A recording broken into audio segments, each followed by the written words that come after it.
Hi, welcome back guys. This is your friend, the fanfiction guy. Back with another fanfiction. This is the first part of What if Deku became a vigilante hacker? Now before starting, please give this video a like and subscribe to the channel if you want more videos like this. Now let's get into the fanfic. I'm sorry ma'am, the doctor was saying, but based on these results, your son is quirkless. Quirkless? No, that can't be. I'm sure Izuku is just a late bloomer, Inko replied. Izuku sat in the doctor's office, reading the posters on the walls. There were all sorts of posters about the advent of quirks and the different ways that having quirks affected the human body. Izuku saw different posters about emitter quirks, transformation quirks, heteromorphic quirks, and passive quirks. Despite being only 4 years old, Izuku had no trouble reading everything on the posters. Izuku had always been a bright kid, speaking well before his first birthday, and knowing how to read by the age of Kaken and Izuku had gotten along very well as kids, both very gifted intellectually. However, when Kaken's quirk came in, he began to change. Like his quirk, his personality began to become much more explosive. It's rare, but it can happen, Izuku heard as he tuned back into the conversation. This test is 98% accurate. So there is a small chance that he will manifest a quirk. The fact that he hasn't yet indicates that it might have specific activating conditions. It doesn't matter, Izuku thought to himself. I'll become a hero without one. Izuku noticed the tears his mother was trying to hide but decided not to let that bother him. He'd show that the doctor was wrong, he would make his mother proud, with or without a quirk. 2 months later, Izuku flinched when he heard the door slam. Recently, Izuku had noticed that he was becoming much more sensitive to sudden loud noises. He burrowed himself deeper into his book, writing idly in his notebook. He hoped that maybe today would be different. It wasn't. Izuku took a deep breath as he heard the door to his room open. He could smell the alcohol on his breath from across the room. So, brat, his father sneered. Did you get your quirk yet? No, Izuku mumbled, averting his eyes from the fire he knew he would see in his fathers. What? Speak up, Diminit, and look at me when I am talking to you. Hizashi snarled. Izuku looked up slowly. No, father, my quirk did not come in today. Just like it didn't come in the last time you asked. Don't sass me, boy, Hizashi growled. Man it, he said as he unbuckled his belt. I can't believe you're making me do this again. Izuku held his breath. He knew what was coming. He also knew that staying meek would minimize the damage. His father would rage and swing, and he would take the blows, making the sounds his father expected of him. Then eventually Hizashi would get bored and go back to drinking on the couch until he passed out. 20 minutes later, Izuku picked himself up off the floor of his room. Fortunately, his father had avoided drawing blood today so he wouldn't end up making a mess on the carpet. Izuku limped his way to the bathroom to patch himself up. Once he'd applied the bruise and burn cream, he made his way to the kitchen to grab ice for the rest of his bruises. He tiptoed down the hallway past the living room. If he was careful, his father wouldn't notice him and decide to go for rounds. Sneaking into the kitchen, he saw his mother at the stove. She looked down at him with the usual tears in her eyes. Oh, Izuku. I'm fine, Mom, Izuku cut her off. I just need my ice pack. Izuku, Inko knelt in front of him. He avoided looking in her eyes, so she put her finger under his chin and tilted his head up. I know your father seems harsh, but he just wants for you to get your quirk so that you can live a normal life. Whatever, Izuku answered as he grabbed his ice pack and snuck back to his room. Closing the door to his room, he leaned back against it and took some deep breaths to keep the tears from falling. He knew his mother was trying. She wasn't a monster. In fact, the very first time Hizashi had tried to force Izuku's quirk to manifest, she had tried to stop him. That night, Hizashi had almost put her in the hospital. Ever since then, Inko turned a blind eye to Hizashi's actions and didn't speak up. No, his mother wasn't a monster. She was just a coward. 3 years later. Izuku, I'm so sorry. I just can't keep living like this. I can't live every day in fear and in pain. I know you will be okay. You're stronger than I am. I love you, my sweet boy. Izuku crumpled up the letter, disappointed but not surprised. With every day that Izuku failed to manifest his quirk, his father brutally beat him. As he got bigger, his father beat him harder, figuring he could take more pain. Ever since that first night, his mother had stood by as her son was brutalized day after day. If he was honest with himself, part of Izuku felt a sense of relief reading that letter. His mother's pity and inaction always somehow hurt more than the beatings themselves. After 3 years, Izuku's pain tolerance had gotten pretty high, but his emotions were still as vulnerable as they had been when he was oh well, Izuku thought to himself. I've always been on my own anyway, what does it matter that now it's official? Izuku flinched when he heard the door slam. Brat! Hizashi yelled, where the F are you? The door to Izuku's room flew open. His father stood in the doorway fuming. Literally fuming, smoke rolling off his shoulders.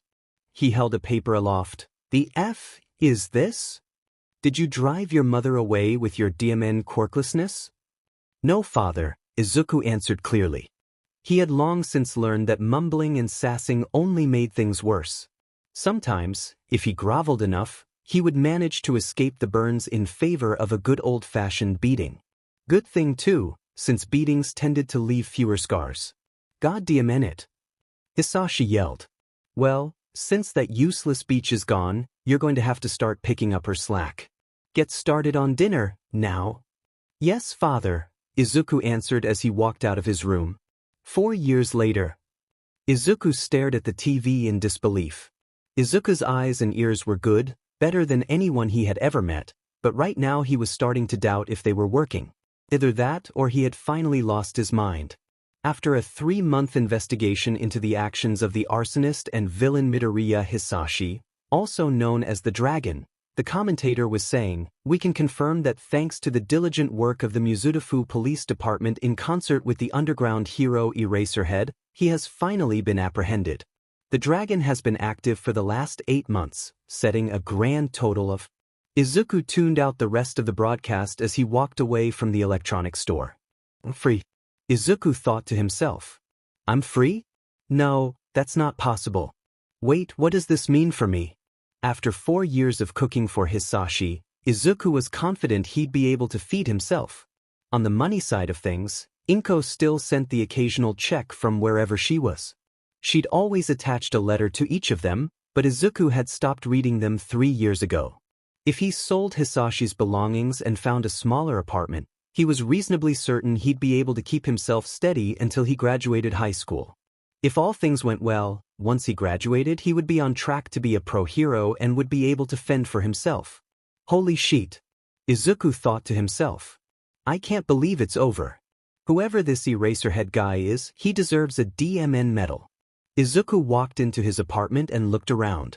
It had been 3 weeks since Hizashi had been arrested, and it still almost didn't feel real to him.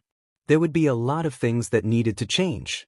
There were a lot of bad memories in this place, and he would need to get rid of the reminders. Step 1 was probably to sell all the excess furniture. The TV had always been Hizashi's thing anyway. Izuku had never been allowed to watch it, and he didn't exactly plan on starting now. The only possessions he really cared about were his books and hero analysis notebooks. If wanted to keep working on those, he'd definitively want to keep his desk. He obviously needed a bed. Or do I? Izuku thought to himself. I could sell the frame and just keep the mattress on the floor. He didn't know just how much extra money that would get him, but it would definitely help when the time came to move to a smaller place. Crap. Izuku thought. Those things need a parent or a guardian to sign off. Izuku knew the statistics about the quirkless in orphanages and foster homes, so there was no way that he was going to put himself through that. Mitsuki might take him, but that would mean having to live with Kaken for years, and there was no way Izuku was going to do that to himself. Well, I guess it's time to disappear. Izuku had a computer, and he had spent enough time in the darker corners of the internet trying to research the underground hero Eraserhead. He'd skipped past some of the darker stuff, but he remembered tutorial videos teaching basic coding skills. He would need those. Hopefully he could make Midoriya Izuku nothing but a distant memory before social services tried to come looking for him. Izuku walked into Aldra Middle School stifling a yawn. Homework had been as easy as always and had taken no time, but learning to code was another beast of its own. This wasn't like when Izuku had taught himself English or sign language. It wasn't enough to just learn one language, he needed to know a whole bunch before he could be effective. JavaScript, Python, Ruby, Swift, C++, the list went on. He realized that the videos that were teaching him were probably made by criminals, but technically hacking into national records and deleting his identity would be a criminal act, so he needed to learn from the best. Izuku sat down at his desk and pulled out his notebook of quirk analyses. He'd witnessed another hero fight on his walk to school. Since his goal was to become a hero and he didn't have a quirk to help him, Izuku figured that a thorough understanding of how different quirks worked and what universal truths applied to all quirks would help level the playing field. Recently he'd read a paper by Dr. Kyudai Garaki about the quirk singularity theory. He wasn't sure if all of the conclusions the doctor reached were true, but they definitely suggested that as different as individual quirks were, there were still some universalities among them. After reading about Eraserhead and his quirk that cancelled other quirks, Izuku began to read more on neurology and quirk activation factors. Since he couldn't remove heteromorphic quirks, but could only cancel emitter and transformation quirks, that implied that there was a specific mental trigger that activated certain quirks. Could that be replicated chemically? Izuku had heard rumors on the dark web about quirk suppressants, but they had nasty side effects. Izuku was so caught up in his reading that he almost didn't even notice Bakugo standing over his desk. He pulled back just as Bakugo slammed his hand down onto the table, adding to the plethora of scorch marks that had already been made there. "Demon nerd!" Bakugo yelled, "Shut your demon mumbling, useless Deku." Behind Bakugo stood his usual posse of bullies, encouraging him on and jeering at Izuku. One of them reached over and yanked the book from his hands. He tried his best to hold on, but he had always been small for his age and didn't have the strength to stop him. The others laughed. "Bakugo, look at this sheet," the bully said as he handed it over. "He's still on his stupid hero worship F. Bakugo took the notebook and looked at it. "The F Deku? Have you gotten so stupid that you've forgotten how to write? What is this sheet?" Izuku knew better than to talk back. It wouldn't do him any good to tell Bakugo that he had started all his journals in code so that only he could read it. He also figured it was a good way to practice his different coding languages, since his cipher was a combination of all of them. "Please, Kaken," Izuku mumbled. He'd learned long ago that meekness was the way to get bullies like this to give him what he wanted. Slide his ego, Izuku thought to himself. "Please give that back." "You still trying to get into you, idiot?" Bakugo snapped, to which Izuku shook his head. "Good, because I am the only one from this school that's going to, you hear?" "Yes, Kaken," Izuku mumbled. Bakugo handed him his notebook back. Well, handed was a generous word, more like he smacked him over the head with it before throwing him down on the floor. 2 years later.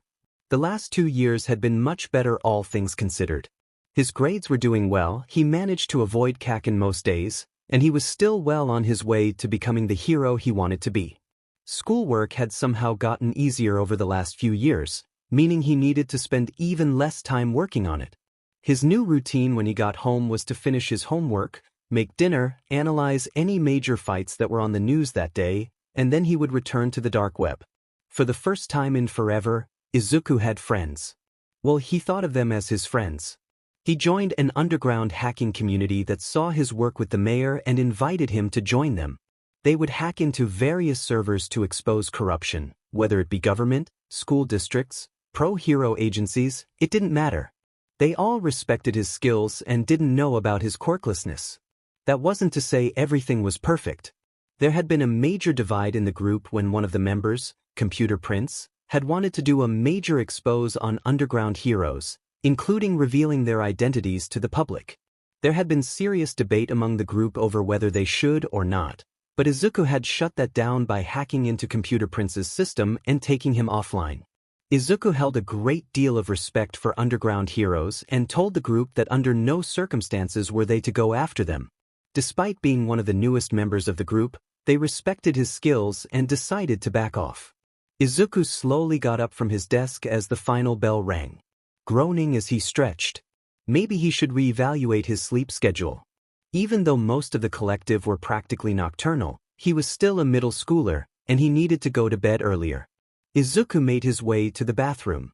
Normally he avoided the bathrooms at Aldera, since it was an enclosed space with no cameras that was prime for bullying, but he just couldn't hold it.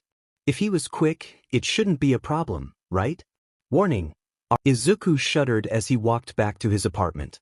He didn't understand it. Every textbook he had read on neurology and psychology said that repressed memories existed to protect the individual from traumatic experiences. So why could he remember every detail of every horrible thing that had ever happened to him? He opened the door to his apartment and went straight to his computer. Enough is enough.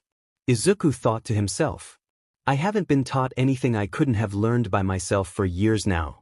Izuku drafted an email to send to the school that would look like it had been sent by his mother, withdrawing him from Aldera Middle School and stating that Izuku would be homeschooled from that point on. As Izuku pressed send, he leaned back in his chair again and stared at the ceiling. Now what? He thought to himself. He suddenly had all of this free time that he didn't really know what to do with. He supposed he could do more analyses and social justice hacks, but that would only do so much in terms of preparing him to go to UA. Then it dawned on him. He'd seen multiple videos of underground heroes and vigilantes, and Daylight was a digital vigilante. What better way to prepare himself physically for a life of fighting criminals than to actually fight criminals? Izuku quickly ran a search through various vigilantism laws. It looked like this might be the one instance where people ignoring the quirkless would work in his favor. All of the vigilantism laws centered around illegal quirk usage for the purposes of causing harm. Gotta love loopholes, Izuku thought to himself as he pulled out a notebook and started making designs for his vigilante costume. 6 months later, Izuku groaned as he got knocked on his butt once again. Sloppy little owl, his mentor growled at him. How many times do I need to tell you? Never let your guard down, even when you're sure you've landed a hit. Izuku got up slowly, but then quickly ducked again as a rock flew at his head. And always keep your eyes and ears open. Villains won't wait for you to get up. Villains don't fight fair. Izuku brushed himself off and pulled out his batons. Bracing himself for round 5, all right, I'm ready. His mentor looked at him as his arms shook, and with a single swing, knocked them both out of his hands. That's enough fighting for today, he sighed. Working yourself to the bone won't help you in the long run. Let's take a short break and then we'll work on something else. The two of them sat down on a fire escape, sharing some simple food and water as they caught their breath. Now, while you're recovering, have you thought about my question? Izuku nodded. Well, what did you come up with? Izuku swallowed his food. Vigilantes really aren't that different from underground heroes. We don't aim for the spotlight, choosing instead to focus on the day-to-day problems ordinary people face, rather than the big flashy villains that Daylight heroes fight. And what about the corruption among the Daylight heroes? His mentor pressed. It's there, but there's corruption everywhere. Over the last 2 years I've exposed a lot of corrupt individuals, and what I've realized is that change won't just come from taking down corruption, it needs to be replaced with something better. It's not just about getting rid of the bad heroes, we need to be better ones ourselves. Still dead set on joining UA then? His mentor asked. Izuku nodded. Well then, his mentor said as he stood up, you're going to need a lot more training if you want to make that dream a reality. Your homework for next time is to find 3 different underground heroes whose fighting styles you want to emulate. You're getting pretty good at matching mine, but mine only works because of my quirk. As a quirkless hero, you're going to need more tricks up your sleeve. Yes, sensei, Izuku said as he stood up. Good, his mentor replied. Now, let's work on some parkour and free running. I expect you to meet me at the UA front gates in under 10 minutes. And with that, he jumped and caught the lip of the building across the alley, pulling himself up and disappearing. Izuku sighed as he stood up. He'd thought he'd been doing well until he met Sensei. But through his brutal training, Izuku had learned more than he thought possible. The UA entrance exam was in 18 months. At this pace, Izuku was confident he'd get there. Izuku smiled as the wind rushed through his hair, jumping from rooftop to rooftop. The day had finally come, he was finally going to take the entrance exam for UA High School. The last 18 months of training had been brutal. Between learning different fighting styles, strength and agility training, staying on top of his hacking skills, Izuku was glad it was finally all going to pay off. As he landed on the roof closest to you, he sighed. He wished his sensei could have been here for this occasion. But they had had a falling out 8 months ago about Izuku's insistence on going to UA. Sensei thought that the work he was currently doing as daylight and his street-level vigilante work was more important. But this had been Izuku's dream since he was 4, it was what got him through all his father's abuse, the bullies at school, living on his own. He wasn't just going to abandon that now. Izuku made his way down the fire escape, exiting the alley onto the street. Before him stood the massive gates of UA. With a deep, calming breath, he stepped forward. As he mixed in with the crowd, he noticed a girl with a brown bob was about to trip on a loose brick. Right as she began to fall, he reached out and pulled her back by the strap of her bag. "Oh," she exclaimed. "Sorry," Izuku said. "I shouldn't have grabbed you without permission, but you were about to eat it." "That's no problem," she smiled at him. "Thank you." "Well, we should probably get inside," Izuku said as he walked off. "Strange," he thought to himself. "I've been doing all of this prep work for getting in, but I also haven't spoken to a normal person in 2 years. That'll be something I'm going to have to work on so that I don't stand out." But Deku, the last voice Izuku wanted to hear, shouted from behind him. Izuku turned around slowly to see the snarling face of Katsuki Bakugo. "Oh," he replied slowly, "Hi Bakugo." Calling him Kaken didn't really feel like it made sense anymore. "What the hell are you doing here, you Bisuri?" Bakugo snarled. "I thought I told you that I was the only one who was getting into UA. "Well," Izuku drawled. "You technically said that you'd be the only one from Aldera that would get in. Since I left, that should still be the case." "The hell?" Bakugo yelled. "You getting smart with me, you useless piece of shit?" "Oh, of course not," Izuku's voice dripped in sarcasm. "I wouldn't dare." "Deku," Izuku could see the spark starting to go off in his palms. "We've got a test to take," Izuku cut him off. "I'd suggest calming down before you end up burning your exam paper." With that, Izuku turned around and walked away, ignoring the incomprehensible yelling and muffled explosions behind him. The written test was way easier than Izuku could have imagined. He was honestly a little disappointed. Oh well, Izuku thought. I guess they really do prioritize combat and practical skills over intelligence at a place like this. Having finished the written exam in way less than the allotted time, Izuku decided to spend some time thinking about the different potential practical examinations. It would almost certainly be combat-oriented in some way. He'd snuck onto the grounds for last year's test and spied on the practical, and it had been about rescue and relief. Izuku highly doubted that they would repeat exams, and combat was the other major part of the hero job description. But what kind of combat would they try to throw at us? They could technically have alumni come in and help administer the test, but they were working heroes that wouldn't be able to spare the time. There weren't enough teachers to do it themselves. Robots, Izuku thought. That made the most sense. They would have programmed bots that would act like villains, and people would get scored based on how many they managed to take out. Okay, Izuku thought to himself. Let's come up with a plan for how to take them out. They weren't informed of a dress code, so clearly, he could wear whatever he needed for the practical portion. He wouldn't wear his full vigilante gear because it would give him away, but he could wear parts of it to have a bit more reinforcement.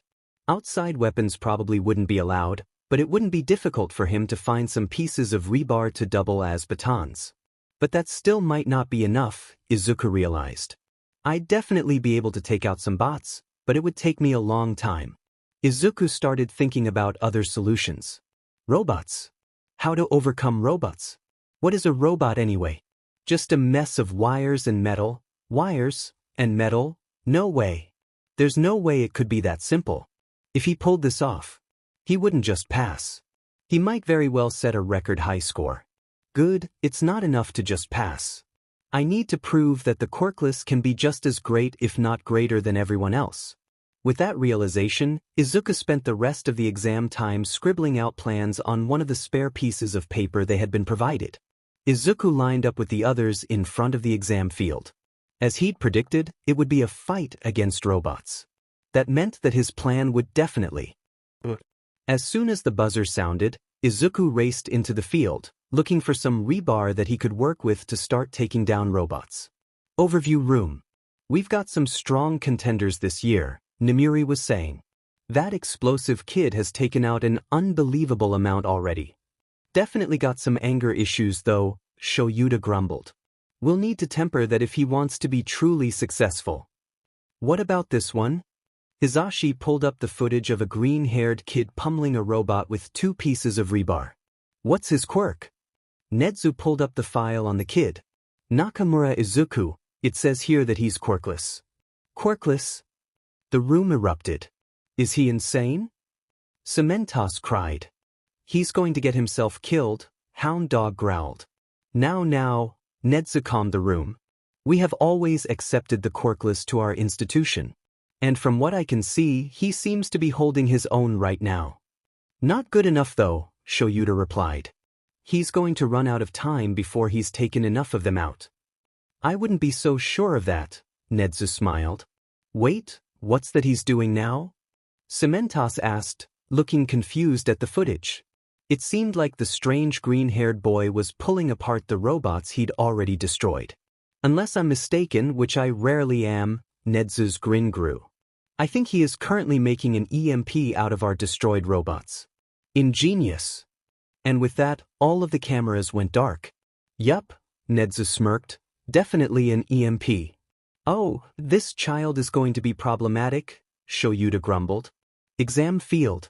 Izuku smiled as he tried to catch his breath. It was over. With that move he had taken out every remaining robot left on the playing field. That had to be enough points to pass, right? He could hear the confused grumbles of the other examinees as the robots they had been fighting had suddenly collapsed. Then Izuku tensed up as he felt the ground rumble. And he heard the confused grumbles turn into panicked screams. He looked up over the skyline to see a massive robot, taller than all the buildings around it. This is the 0-pointer? As he made it onto the street where it was, he noticed the girl from before was stuck under rubble in the path of the machine.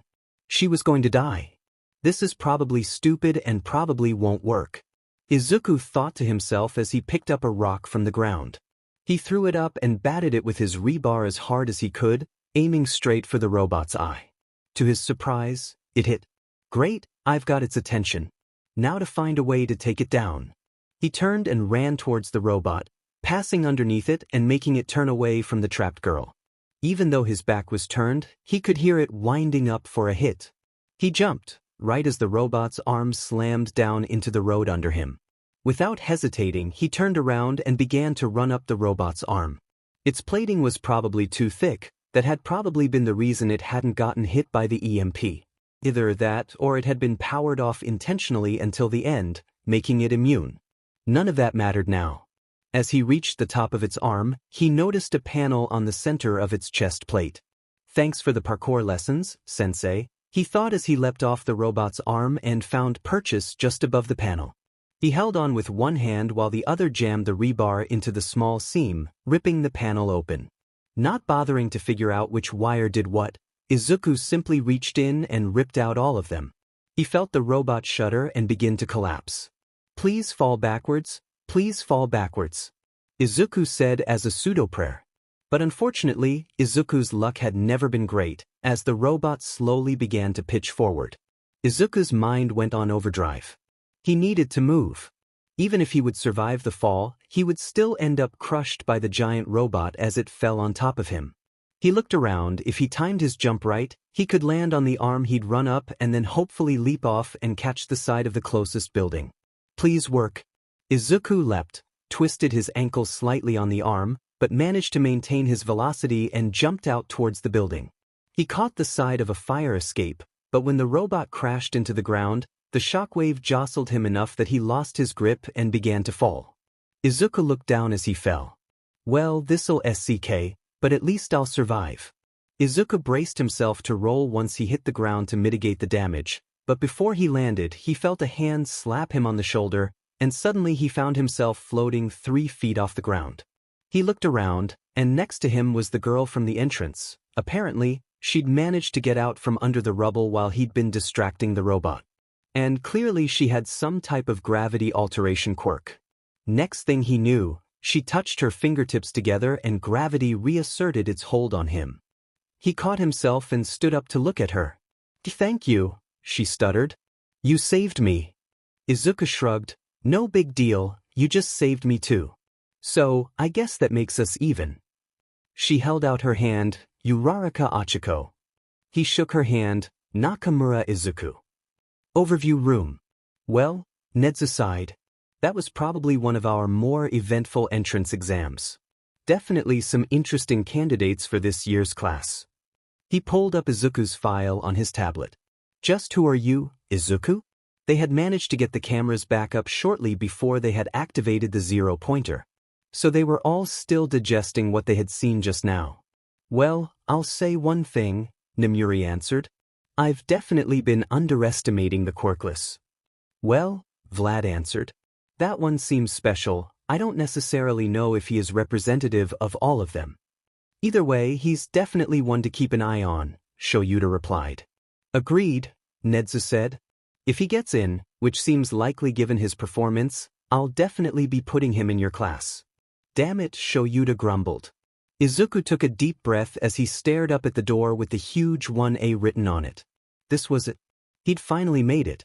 Now all he could hope was that he wouldn't have to see. The door opened, and the one face he'd hoped he wouldn't see locked eyes with him from across the room. Bakugo was leaning back in his chair with his feet on the table, scoffing as a tall blue-haired boy berated him for his behavior. But the moment Bakugo's eyes met Izuku's, they sharpened and hardened. Before he could formulate any form of verbal response, that same blue-haired boy was standing right in front of him. "Good morning," the boy said a bit too energetically. "I am Ida Tenya." Izuku did a quick scan of the room. Most of the seats were already filled, and fortunately no one was giving him any strange looks, except Bakugo, who was currently staring daggers at him. "Nakamura Izuku," he answered. "Pleasure to meet you." "Oh, it's you," a voice called from behind him. He turned around to see Uraraka, the girl he'd saved from the zero-pointer in the entrance exam. "I'm so glad we get to be in the same class together." Her smile seemed genuine and didn't have any hint of duplicity. "You two know each other?" Ida asked. "Oh, Izuku here saved me from that massive zero-pointer at the end of the entrance exam." "Izuku," Ida paused. "Wait, you were to one that set the record score for the practical exam?" "You did?" Uraraka said. Izuku rubbed the back of his head nervously. Dang, spending the last 4 years with only his sensei and his hacking collective as company had seriously stunted his social skills. "Yeah, funny story. If you all want to play at being friends, go somewhere else." A tired voice drawled from behind them. Turning to find the source, Izuku saw a pale, somewhat familiar, scruffy face peeking out of an old yellow sleeping bag. Suddenly the bag unzipped, and the figure stood up. "It took you 8 seconds to quiet down. That's too long. Time is limited here." The figure stepped into the room and stood in front of the class. "I'm Aizawa Shoyuta, your homeroom teacher."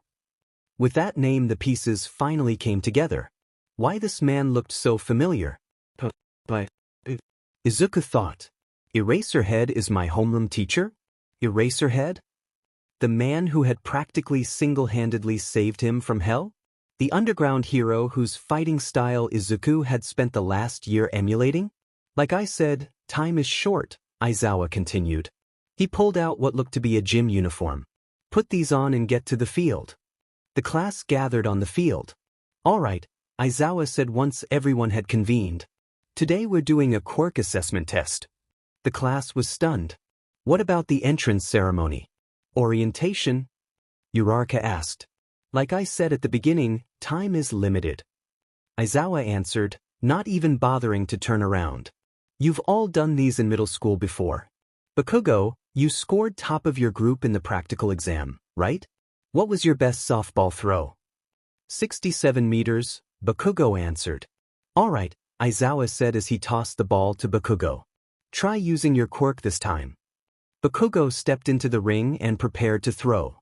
"Sensei," Ida said, "as the highest score overall, shouldn't Nakamura be the example?" Aizawa didn't even turn to look as he answered, "Not for the purposes of this demonstration." Izuku gulped. "Right, because he was quirkless." As a teacher, Aizawa would have had access to the entire file on Nakamura Izuku. Why was he choosing to keep that from the class? Granted, Izuku hadn't exactly volunteered that information himself. Bakugo wound up and blasted the ball forward, scoring 705 m. The class gazed in astonishment at Bakugo's score. Then there was a bunch of excited muttering among different individuals about how much fun this would be. Fun, huh? Aizawa stopped all conversation. I've got 3 years to try and turn you all into somewhat decent heroes. I wonder, will you all have such a carefree attitude the whole time? He smiled. Alright, how about this? Whoever comes in last place overall gets expelled. With that, shock rippled through the class. Izuku thought. I guess their policy of being accepting of the quirkless is a bunch of bullshit. The class gathered, out of breath, to wait for the final scores to be tallied. Izuku didn't need to wait. He knew that he had come in last. He was going to be expelled. He was going to be expelled on his first day, and everything that people thought about the quirkless would just be confirmed. Izuku looked over, and from the smug look on Bakugo's face, Izuku could tell that he knew what Izuku's score was too. But seeing that smug look brought back too many bad memories. No, Izuku thought, if they're going to kick me out, they're going to have to find a better reason than prejudice. He quickly pulled out his phone and punched a number of commands into it. The results finished tallying. Momo Yaoyorozu, Shoto Todoroki, Tenya Ida, Fumikage Tokoyami, Katsuki Bakugo, Mizo Sho, Mashireo Ojiro, Ajiro Kirishima, Mina Ishido, Achiko Uraraka, Koji Koda, Rikido Sato, Tsuyu Azui, Yuga Oyama, Antasiro, Denki Kaminari, Kyokujiro, Toru Hagakure, Izuku Nakamura, Minoru Mineta. Izuku schooled his expression when Mineta fell to his knees crying, no. But couldn't help but flinch when he heard explosions and looked up to see Bakugo approaching with murder in his eyes. DKU. What the hell did you dash? He was cut off when Aizawa's capture weapon wrapped around him and the sparks died out in his palms. Bakugo, calm down before I have to formally reprimand you. Aizawa's tone did not match the look of his glowing red eyes at all. Nakamura, come here. As Izuku approached, Aizawa held out his hand. Phone, was all he said. Izuku handed it over. Aizawa took it and looked at the commands that Izuku had inputted. While I respect the creative thinking, I wasn't actually going to expel the person in last. That was just a motivator for the class. The class sparked out in a mix of shock and relief. However, Aizawa's focus turned back to Izuku. Hacking is a much more serious matter. I'm sending to you to go talk to Nedu. Izuku took a deep breath as he stood in front of the doors to Nedu's office. Alright, what's the best strategy here? Years of previous interactions with bullies, his father, various authority figures flashed through his mind. Meekness and contrition that should mitigate the fallout. With another breath, Izuku knocked on the door. Come in, a soft voice called. Izuku opened the door and walked into a luxurious office. Sitting at a large desk was the same figure from the acceptance letter he'd received. Please, have a seat, young Nakamura. Yes, sir, Izuku mumbled as he sat down. Am I in trouble? Oh, not at all, Nedu answered. While we don't condone hacking here, there was little harm done in this instance. No, that's not why Aizawa sent you to me. I actually wanted to ask you about the hack itself. Rather impressive to hack into my servers from a phone in so little time. Would you mind if I took a look at your phone? Oh. Izuku jumped a little. Not at all, Nezu-sensei here. Nedu took his phone and began to look through his commands. Impressive. Who taught you to code, young man? Oh, I'm self-taught. Izuku answered. I found some online tutorials that taught basic coding skills.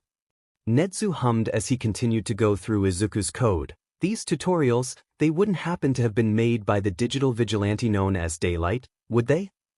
Oh, yes, that wasn't technically a lie. I've always kind of admired his desire for transparency and justice. A fair point, Nedu hummed as he reached over to hand the phone back. I think you might surprise us all, young Midoriya. Izuku froze. What did you just say? Before Nedu had a chance to answer, He snatched his phone back and activated the signal scrambler he'd built into it. He hated using it because the sound it made always reminded him of nails on a chalkboard. Judging from the way that Nezu's ears twitched, he didn't particularly care for the sound either. But that was a small price to pay for privacy. Dropping his facade entirely, Izuku looked at Nezu with a cold stare. "Where did you hear that name?" Nezu's expression didn't change. "I can answer that for you, but would you mind turning that off? There are no cameras or microphones in this room. This conversation doesn't need to be unpleasant." "Not until you tell me how you know that name and what you plan to do with that information," Izuku growled. "If you're worried that I am going to report this to the government, you can relax. I have no desire to lose such a bright young mind because you decided to drop off the grid again." Izuku took a breath and turned off the scrambler. Nezu's ears returned to their resting position. "I'll admit," Nezu continued, "your digital paper trail was practically flawless. I could find no holes in it. If young Bakugo had never been in your class, I doubt I'd have been able to find you. I simply requisitioned student records from young Bakugo's middle school and found that a young green-haired boy named Midoriya Izuku had dropped out 2 years ago." Izuku sighed. He knew that would come back to bite him. Erasing his files from government servers was simple. But erasing himself from school records was much trickier. Teachers and administrators would get suspicious if a former student of theirs suddenly disappeared. "I don't blame you for your suspicion," Nezu said. "And I truly understand your desire to distance yourself from that man. Now, I promise that I will not share this information outside of UA, but I am afraid I must share this information with the rest of the staff. We don't believe in keeping these kinds of secrets amongst staff here. As to the rest of your classmates, when and even if you choose to share that truth with them, that is up to you. I will not force that upon you." Izuku breathed a deep sigh of relief. "Thank you." "Now," Nezu said, "I'm also assuming that you chose to disappear because you currently have no legal guardian and wanted to avoid the foster care system?" Izuku shrugged. "Orphanages and foster homes aren't exactly kind to quirkless kids." "Unfortunately, that's too true," Nezu rubbed his neck. "Well, you don't look malnourished and you did extremely well in your practical examination, so is it safe to say that you are not struggling for food and other basic needs?" Izuku nodded. "Good," Nezu continued. "Should that ever change, please don't hesitate to come speak with either me or Aizawa. UA owns a number of small apartments in the area that we usually use for students whose parents don't live nearby. UA also has a fund to help those students who might be struggling in those areas." "That's very kind," Izuku answered, struggling to keep the genuine shock from his face. No adult had ever offered this kind of assistance before. "I might take you up on the offer of more convenient housing, but in all other regards, I'm getting by just fine." "Understood," Nezu answered. "Now, you should rejoin the rest of your class. Wouldn't want you to fall behind on your first day." "Yes, sir," Izuku said as he stood up. "Oh, and Midoriya?" Nezu said as Izuku reached the door. "I do strongly suggest that you refrain from hacking into my servers in the future. Just because no harm came of it this time does not mean that will always be the case, understood?" Izuku nodded. "Good, now run along."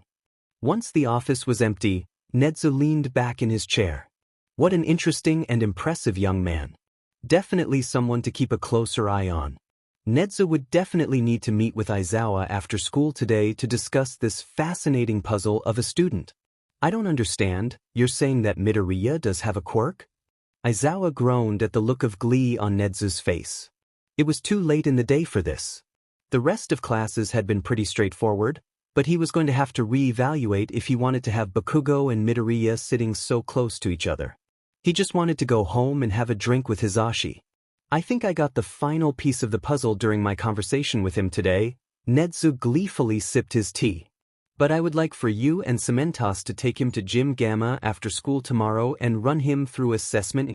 "You think he's got a mental enhancement quirk?"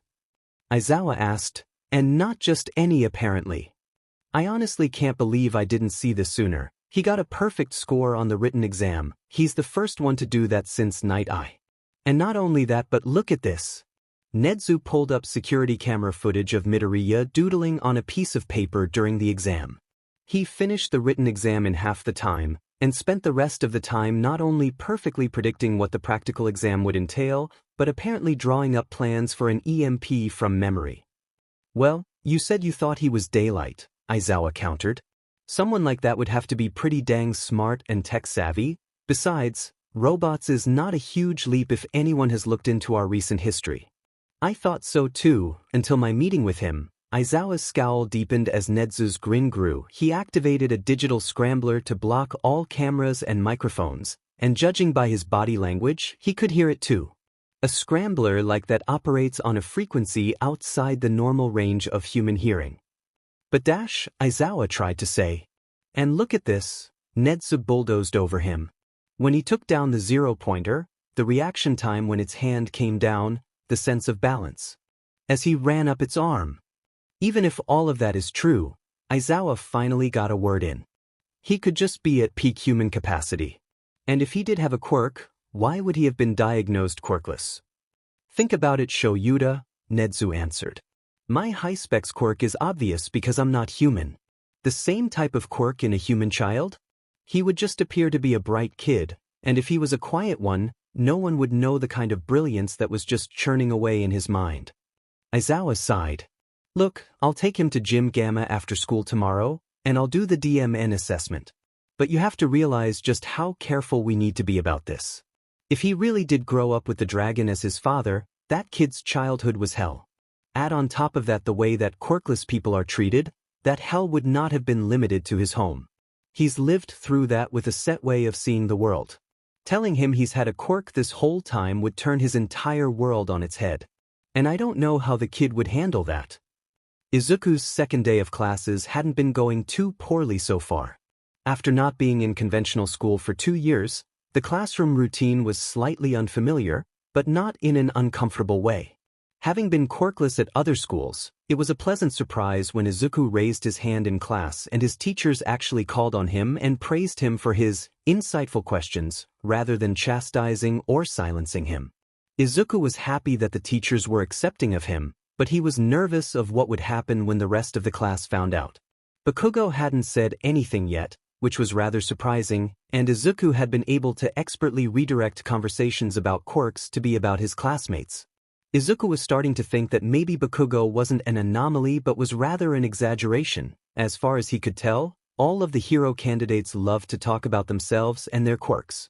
The people Izuku felt like he could converse with the best were definitely Ida and Yaoyorozu, as the three of them were generally on the same page academically. Izuku had had a fascinating conversation at lunch about the limits of Yaoyorozu's quirk and had shown her certain chemical formulas and given ideas of potential new uses. Uraraka liked to hang around with Ida, so Izuku spent some time with her, though he did find her a bit too bubbly for his taste. The biggest question mark was Todoroki. As far as Izuku could tell, he only ever spoke when directly engaged in conversation and never initiated conversation himself. He was one of the only ones who did not talk about his quirk. And yet, Izuku always got this weird sense in class that Todoroki's eyes were on him. But any time Izuku turned to look, Todoroki was always doing something else. Izuku's relatively normal school experience was completely shattered when All Might himself burst through the door of their classroom to announce hero training. While Izuku was no longer the same fanatic kid with an All Might obsession, he was still taken aback at the presence of the number one hero. A determined grin grew on Izuku's face when All Might announced that they would be having battle training that afternoon. Izuku walked out onto the training field pulling at his hand wraps. He was happy that the design department had taken so well to his ideas. He'd made enough changes to his vigilante costume that no one would really recognize him, and it was nice to have the costume made by an official support company rather than through his dark web connections. As he waited for the rest of the class to finish arriving, he stretched and flexed in various ways to make sure everything was right. The dark gray jumpsuit was a bit thicker than he was used to, but the black padded sections would really help protect him from serious injuries against quirk users. He unwrapped a bit of his capture weapon to make sure that he would be able to use it as he was used to. He then double-checked all the various compartments of his utility belt were correctly fastened and that his batons were easily accessible. By the time he was done with all of his pre-combat checks, the other 18 members of the class had arrived at the field. While Aizawa had said he wasn't going to eliminate the last-place individual, by lunchtime of the second day, there had been so many complaints against Mineta by all of the girls in class, he'd been given the boot in the end. Looking good, everyone, All Might said in his strange yell speech. Now, we are going to have indoor combat training, teams of 2, heroes versus villains. Before you say anything, we do have an odd number, so the last individual will automatically be assigned as a villain and will be given an additional 10 minutes of preparation time to level the playing field. Now, the hero's objective will be to. And that was how Izuku found himself inside the building by himself, laying various traps and strategizing for when Bakugo and Ida showed up. Knowing Bakugo, he would come straight for Izuku and leave Ida responsible for securing the bomb. Bakugo had been quieter since his explosion during the quirk assessment but had still been giving Izuku the stink eye at every possible moment. After beating Bakugo in the entrance exam, Izuku knew that he would be coming at him hard trying to prove his superiority. Then the buzzer sounded, and the match began. Izuku immediately pulled on his mask and cowl and loosened his batons in their holsters. With the stealth that only a seasoned hero or vigilante could boast, Izuku snuck down one of the hallways, listening for the approaching hero team. Neither Bakugo nor Ida were particularly built for stealth, so Izuku was able to identify where they were in the building relatively quickly. Izuku figured it would probably be best for go after Ida first. Bakugo would actively be looking for him, so he had a bit of time, but Ida finding the bomb would lose him the match. Not only that, but if he could get the drop on Ida and capture him without a fight, the elimination would only make Bakugo angrier and more desperate, giving Izuku an upper hand in the only fight that was truly unavoidable. Poor Ida, he came into this game thinking it would be a straightforward fight. But with a full 10 minutes of preparation, Izuku had been able to lay out an extensive enough array of traps that Ida wouldn't dare use his speed in the building. He would also really need to rethink clunky, heavy armor if was intending on doing any type of infiltration work. Took Izuku a total of maybe 3 minutes to sneak up on and capture him. Young Ida has been captured, All Might's voice rang through the intercom. Please exit the building as quickly as possible and return to the overview room. As soon as the announcement was made, Izuku heard the explosions below him as Bakugo promptly lost his temper. Knowing a fight was inevitable, Izuku abandoned stealth and went to meet Bakugo head-on. Deku Yubisudi. Bakugo yelled when Izuku entered the long hallway. What did you do, you quirkless loser? I used my brain, Kaken, Izuku sneered, hoping to nickname would goad him on. Do you remember what it's like to have one of those? Why you? Bakugo blasted down the hallway towards him. Knowing that he would open with a big right swing as usual, Izuku stepped under and landed a brutal kick into Bakugo's left flank. While he was winded, Izuku grabbed his extended right arm and swung Bakugo into the wall. Izuku managed to land a second kick into Bakugo before an explosion forced him to fall back lest his eardrums be blown out. And with that, there was no more talking. They went back and forth for a while, Bakugo giving nearly as good as he got, clearly used to picking on weaker opponents and having only a singular combat style. One blast did catch Izuku in the stomach, blasting him back several feet and severely winding him. Worthless. Quirkless. Loser. Bakugo seethed. How dare you look down on me, you little sheet? You think a couple fancy fighting moves can make up for having a quirk? Bakugo held up his right gauntlet and grabbed a pin with his left hand. Let me show you the difference in our power. Young Bakugo, what are you doing? All Might's voice crackled. Intentional maiming is prohibited, that'll kill him. I don't care. Bakugo screeched. Without waiting, Izuku bolted down the hallway making for the window. Hearing an explosion rocking the building behind him, Izuku threw one of his batons through the window, shattering it, then he jumped up to grab the top ledge. Please FING work. Izuku thought to himself. Bakugo stood in the opening his blast had created, looking down on the street below. He smiled grimly, clearly pleased with himself. That smile promptly disappeared when Izuku's capture weapon wrapped around his ankle and he was quickly pulled out into the open sky. Not giving him a chance to recover, Izuku leapt from the scaffolding above the opening and tackled Bakugo midair, aiming for the ground. From this height, Bakugo wouldn't break anything, but a fall like this would definitely knock him out. Bakugo tried to fire explosions to direct his fall, but Izuku's capture weapon held his hands together behind his back. Izuku rolled off of Bakugo as the two of them hit the floor. Villains win. All Might's voice rang through the open air of the field. Izuku returned to the overview room to a surprising applause. Uraraka and Ida wholeheartedly clapped him on the back while Ashido, Kaminari and Kirishima crowded around him talking excitedly about how he fought like a ninja. "Well done all Might said. "Now class, who can tell me what the two teams did right and wrong?" Ida raised his hand. "Well sir, Bakugo and I failed by not being a unified, cohesive team. While the idea of separating to achieve the two objectives of neutralizing the bomb and capturing the villain could have worked in theory, in an instance like this where only one objective was needed to win, we should have stuck together and used our numerical advantage to try to overpower Nakamura." Well-reasoned young All Might responded. "It is always good to be able to think critically about oneself. Now, does anyone have any feedback about young Nakamura's performance?" He thoroughly understood his opponents. The quiet voice of Todoroki spoke up, to everyone's surprise. He took maximum advantage of the preparation time to set up the area in such a way that Ida was unable to use his quirk to its fullest potential, and correctly anticipated Bakugo's personal vendetta would cause him to break off from Ida to try and fight him one-on-one. "Very astute observation, young Todoroki," All Might said. "Now, on to the next battle."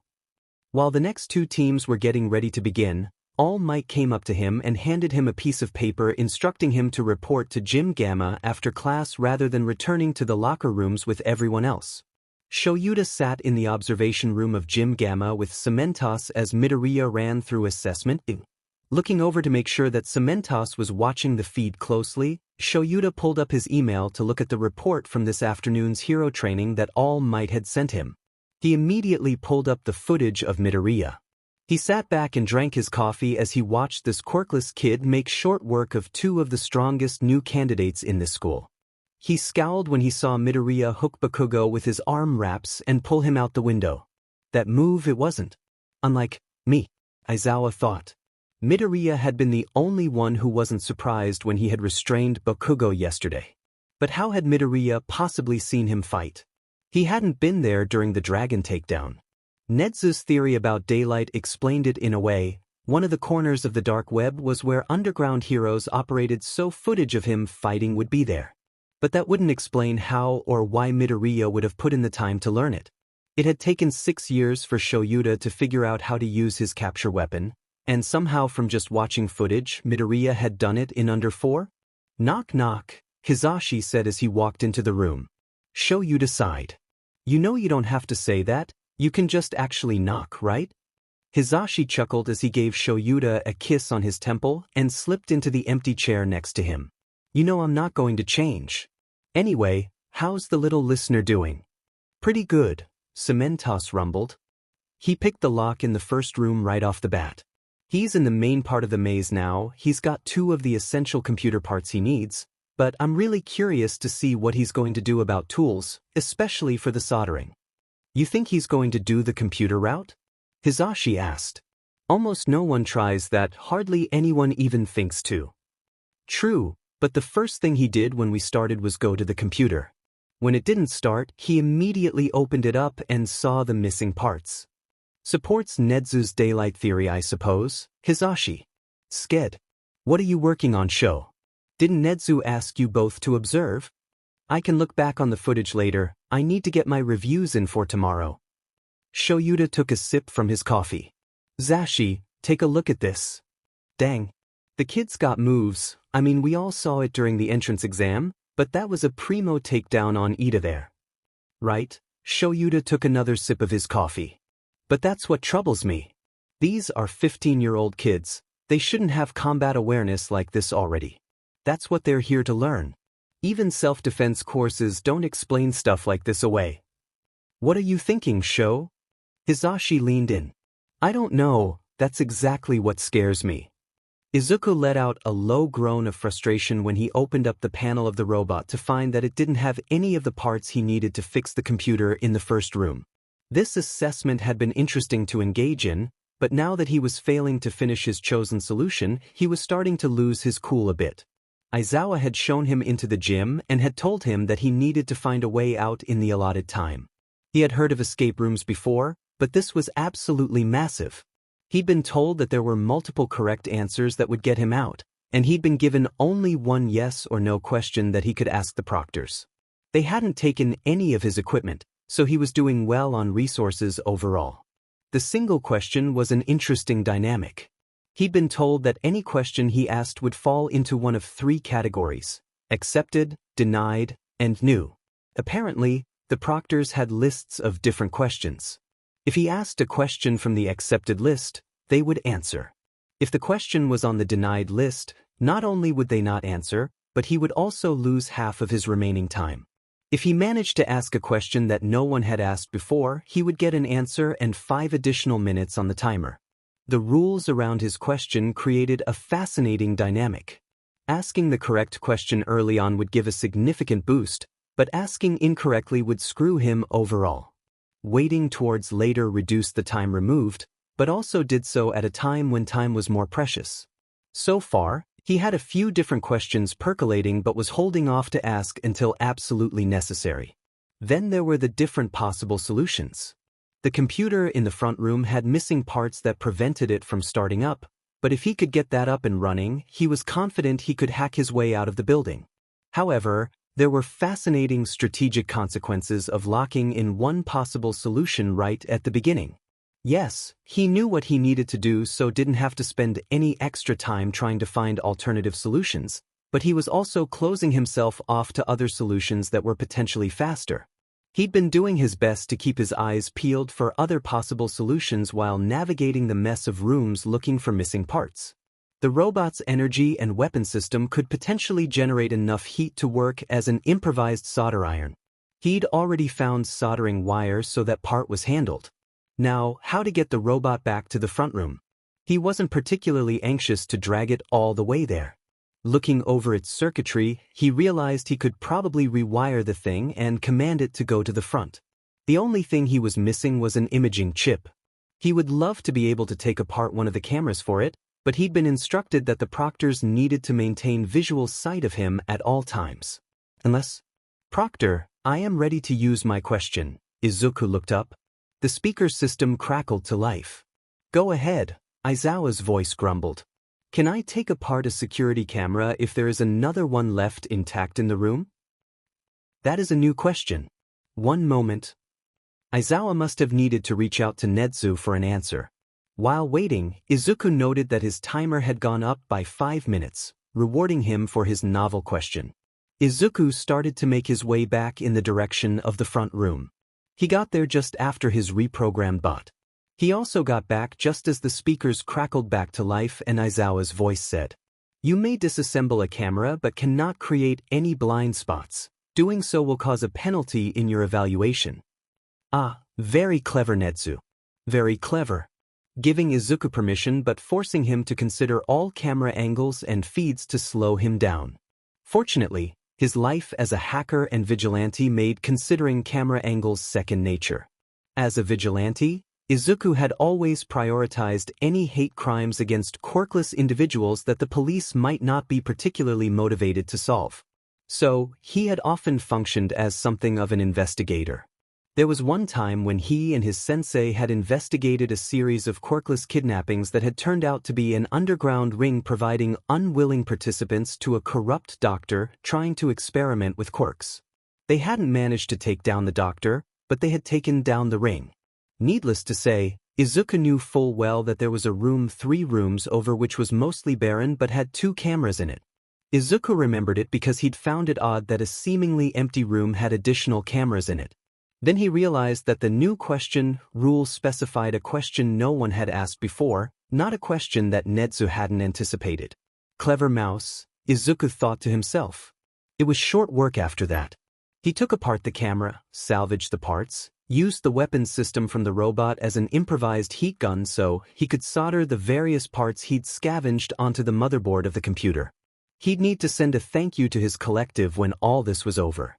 When he had first started hacking, he hadn't cared about mechanics, But they had insisted that the best hackers always knew everything in their computers and how it worked, both hardware and software. Then it was just a matter of booting up the computer and hacking the door open. All in all, he managed to escape the building with 25 minutes still left on the clock. "Well done, kid," Aizawa said as he approached. "Alright, I'll meet with Nedu and give my report. I imagine he'll probably want to meet with you after school tomorrow." "Oh, could you ask if I could meet with him before school the day after instead?" Izuku asked. "I was planning on moving my stuff into the apartment that Nedu offered tomorrow." "Sure, kid," Aizawa answered.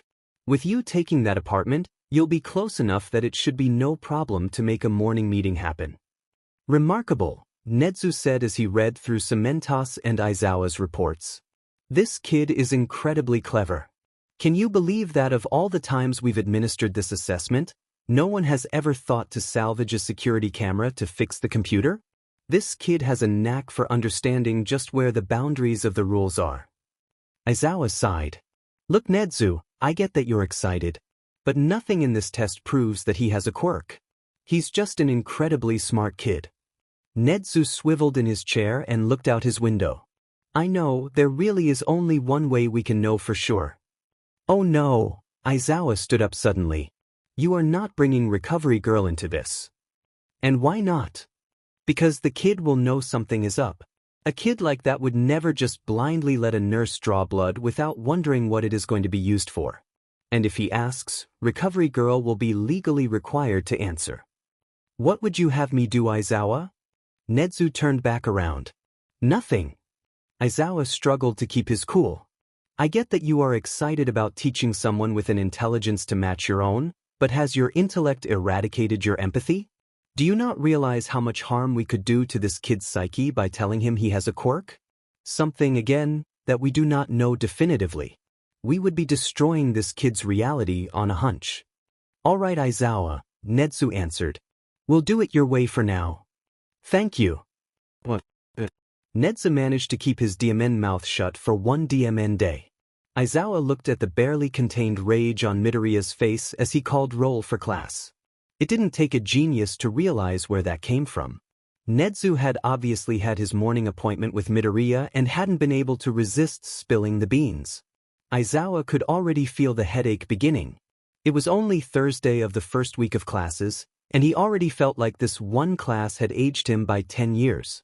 That look on Midoriya's face was making him seriously reconsider his afternoon class idea. But maybe it'd also do the kid some good. Izuku decided that he was feeling too many emotions, so he would just let anger burn everything else away. How dare they? How dare they have the audacity to look at his life of pain and suffering and say, "Guess what? It was all pointless." If he had a quirk, then everything he went through was for nothing. His father tortured him for nothing. His mother abandoned him for nothing. Everything he had to get into UA and prove that quirkless people were no different didn't matter anymore. Not only that, but he had no true goal anymore. He couldn't be an advocate for the quirkless in their society if he had a quirk. He didn't accept their interpretation. Nedu didn't have any proof. He just had theories. And they were entirely based on those same low expectations that Izuku was here to overturn. Nedu was just another quirk supremacist. He couldn't accept that Izuku was smart and skilled by his own merits, couldn't accept the hard work that Izuku had done to get here, so he tried to slap Izuku with a mental enhancement quirk to reinforce his opinion of the quirkless. But Izuku would prove them all wrong. And as if fate itself had decided to help him on his crusade, today's hero training was in quirkless combat. Lots of people in the class had grumbled when the announcement had been made. But Aizawa had told them that there were certain universals about combat that everyone needed to learn, and that understanding basic quirkless combat would actually provide an important foundation that would make them better at quirk combat too. Izuku's anger spiked somewhat as they approached Gym Gamma, being reminded of the stupid assessment he'd done there 2 days prior. He took a deep breath and focused his mind on the upcoming training. The inside of the gym had lost its fancy labyrinth from earlier and instead was an open space lined with a bunch of mats. The instructions were fairly simple. Fights would go until either one person tapped out or was knocked out of the arena.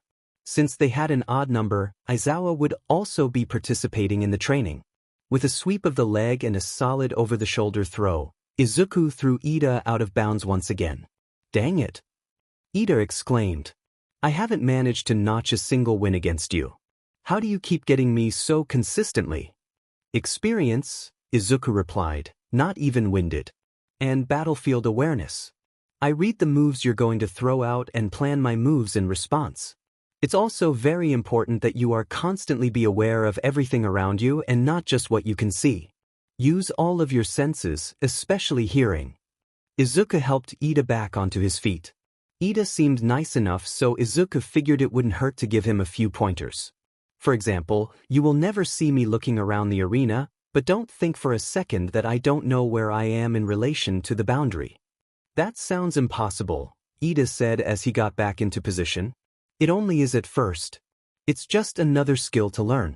You learn a little and then once it becomes easy, you add another aspect. Izuku moved to position. I think that's why Aizawa decided to teach this. Things like battlefield awareness or reading your opponent are not specific to quirk combat. By doing quirkless combat training, he's stripping away other layers and focusing on the fundamentals. Now again. Ida did a bit better that round, but he was clearly paying too much attention to his place within the arena that he stopped looking at Izuku for a split second, found himself pinned. Ida-kun. Nakamura-kun. Uraraka said as she approached. Aizawa-sensei said that we were doing a rotation of partners. Ida, I'm supposed to be with you now. Nakamura, you're up against Todoroki. This should be a much more satisfying challenge. Izuku thought as he moved to partner up with Todoroki. In the moments between bouts, Izuku had watched other fights. He saw some good contenders, but Todoroki surprised him as someone very talented with hand-to-hand combat yet not having a close-quarters quirk. By the end of their second round, Izuku realized that talented wasn't the right word. Experienced was.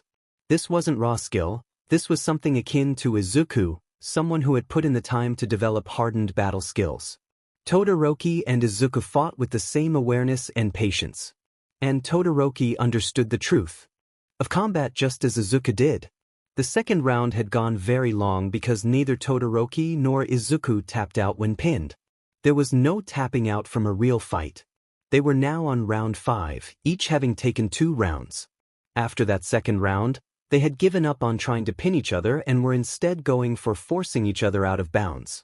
It was close, but Izuku had eventually managed to trip Todoroki and push him while he was off balance.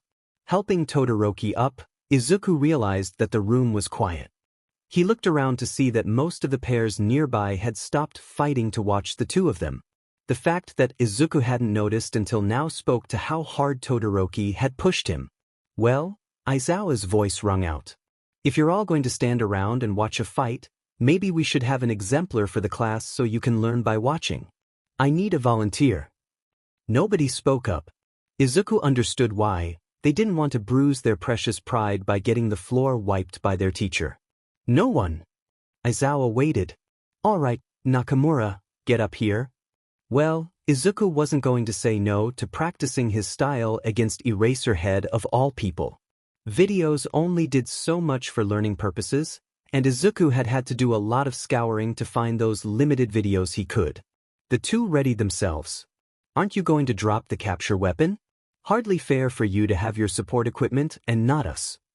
Villains won't fight fair, Aizawa replied neutrally. That's just a harsh truth.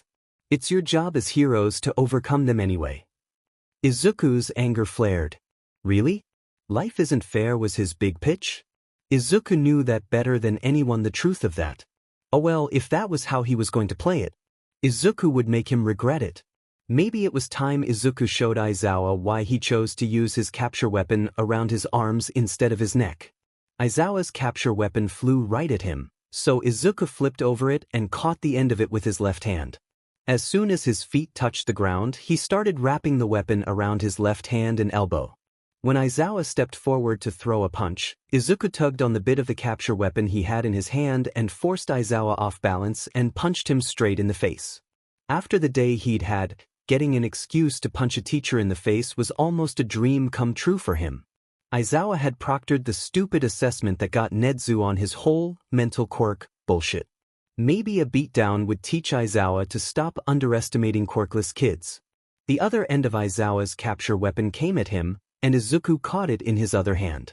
Now that he had both ends, Aizawa had nothing left to keep throwing at him, and Izuku could lead Aizawa around the arena like a dog on a leash. It would have been easier if he weighed a similar amount to Aizawa. This was something he and his sensei had worked out when Izuku had started trying to use a capture weapon. By having it around his neck, Aizawa made it much too easy to grab and manipulate. Rather than being a tool, Aizawa's capture weapon was now a hindrance that gave Izuku an advantage. In the end, Izuku's smaller stature and exhaustion outweighed his advantage. Aizawa was able to throw him out of bounds regardless. But Izuku hadn't made it easy for him, so he could feel good about that. "Alright," Aizawa said as Izuku sat back down. "I hope that served as a good lesson for everyone. This is why we do this training.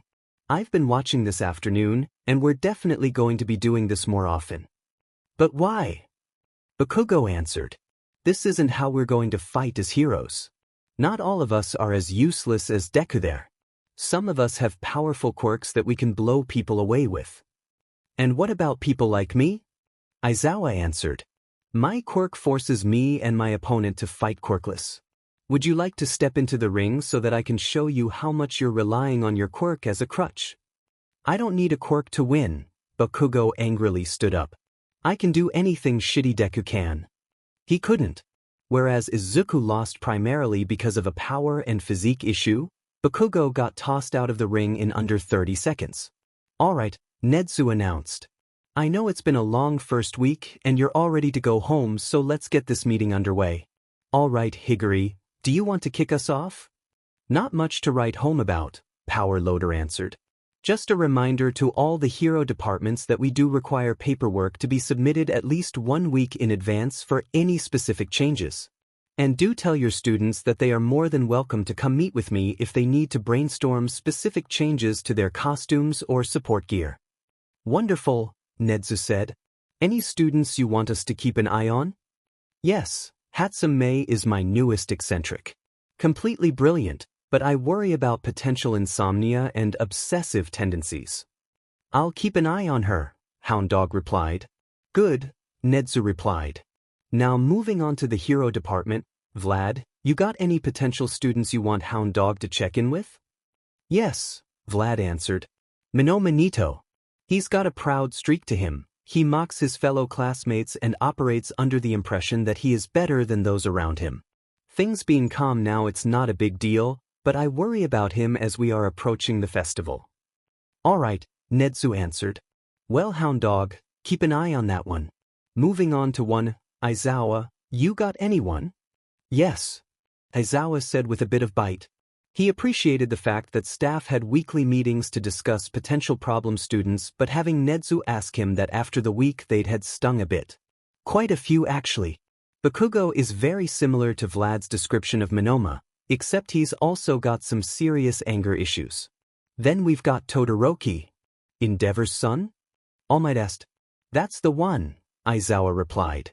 "We all read Daylight's expose on the Endeavor Agency 18 months ago. And we've also heard the rumors about his quirk marriage. Based on Todoroki's attitude and behavior in class, I'd say that saying Endeavor is a strict instructor is a bit of an understatement." "Trauma?" Hound Dog asked. "I'm not an expert, but it seems so. He doesn't talk to anyone, is incredibly closed off, but he drives himself to the breaking point in every training. I'll try and find a way to check in with him that feels natural, don't want to spook the poor kid." "Thanks, Hound Dog. And then we've got the biggest one of all, Midoriya." "That quirkless kid?" Namuri asked. "I like him. He's got a brilliant mind. His comments are always so insightful, though I did notice he was a bit quieter today. That's because of our dear principal's genius decision to tell the kid that he might not be quirkless without any actual evidence." "What? Huh? Excuse me?" Reactions rippled through the room at that. "Yes," Nedu answered. "I admit my excitement may have gotten the better of me and I may have failed to break the news to him the right way." "Understatement of the century," Aizawa grumbled. "You've all read the kid's file. Or at least the file that we've been able to scavenge. Midoriya grew up with a villain for a father, was abandoned by his mother, and then dropped off the grid at the age of he was already going to be a problem, but Nezu's stunt this week completely destroyed any of the kids' faith in UA being different from other institutions. He doesn't trust authority figures and is completely independent and isolated. Hound dog, I'd say he would be someone to check in with, but he'll see through any attempted treatment. For now, this kid is going to have to be a slow roll. As his homeroom teacher, I think I might have the best shot, but we need to win that kid's trust back. You're such a dad, Namuri whispered. Anyone else? Nezu asked. All right, dismissed. Shoyuta was definitely going to have gray hair by the end of the school year. After the staff meeting the week prior, he had been doing his best to try to re-establish trust with Midoriya. But the kid seemed determined to isolate himself from any potential support systems. Shoyuta had started keeping a closer eye on the kid and noticed that while he engaged with his classmates and potentially friends, he never shared anything of himself.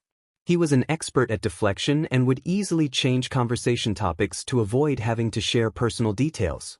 The kid might be surrounded by people now, but he was definitely still alone.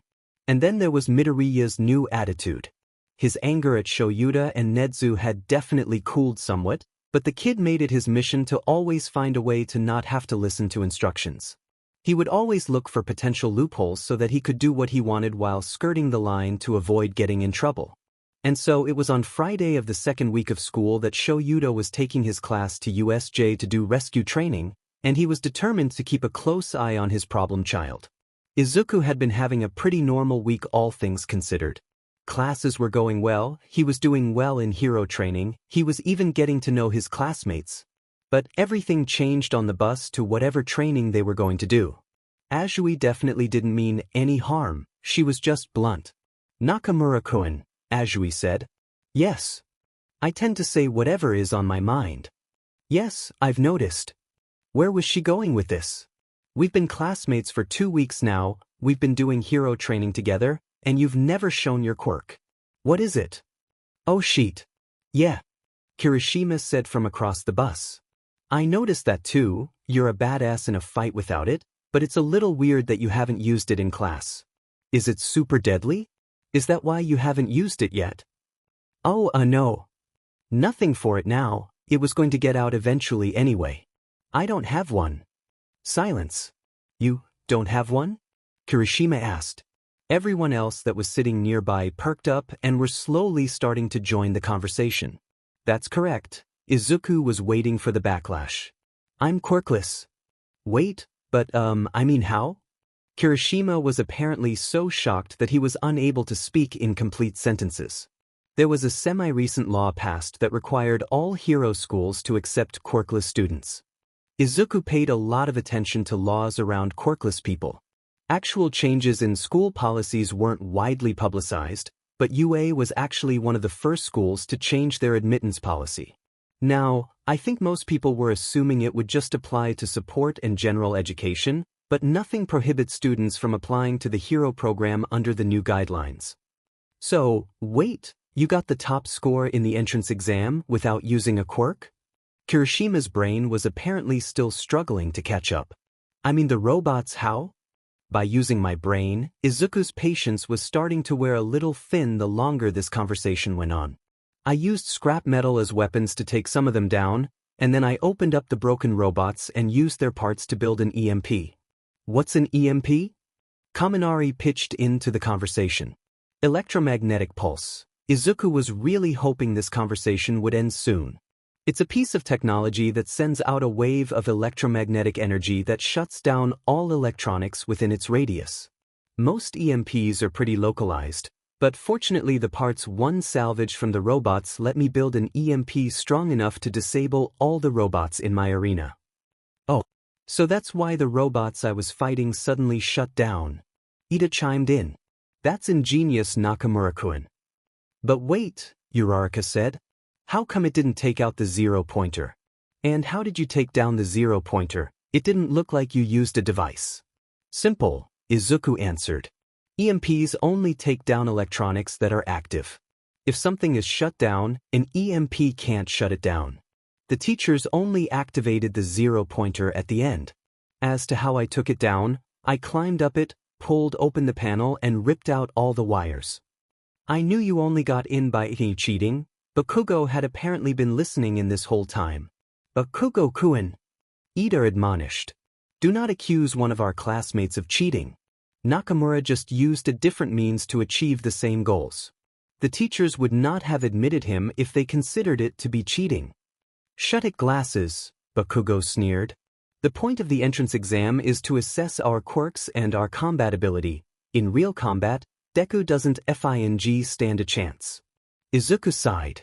Bakugo hadn't changed. Bakugo was honestly the perfect example of the attitude Izuku was here to change.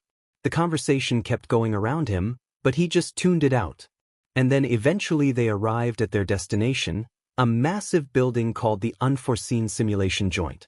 As they got off the bus, Aizawa approached him. Listen, problem child, I know you're angry right now, but you need to get a grip on that anger. Especially today and in a place like this. So, stick close, I don't want you running off today. Fine, Izuku grumbled.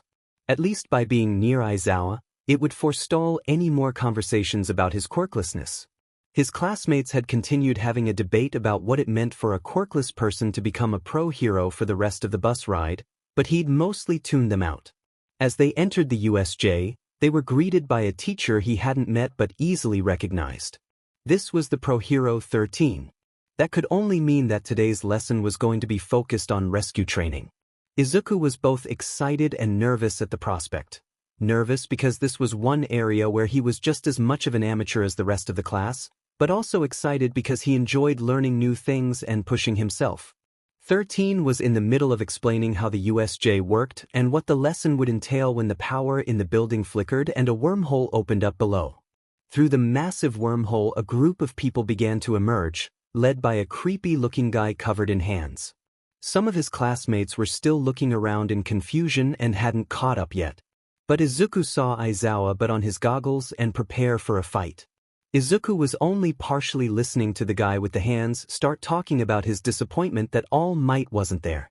Izuku had already suspected that the break-in earlier in the week had been something larger than just the media. While he was only half listening, Izuku began to scan the group of villains and get a sense for their quirks and combat abilities. 13 and the rest of the class were talking about how to contact the rest of the school as well as evacuate, but Izuku wasn't paying them any mind. He knew what was about to happen, he knew 13 would try to stop him, but he also knew what he had to do.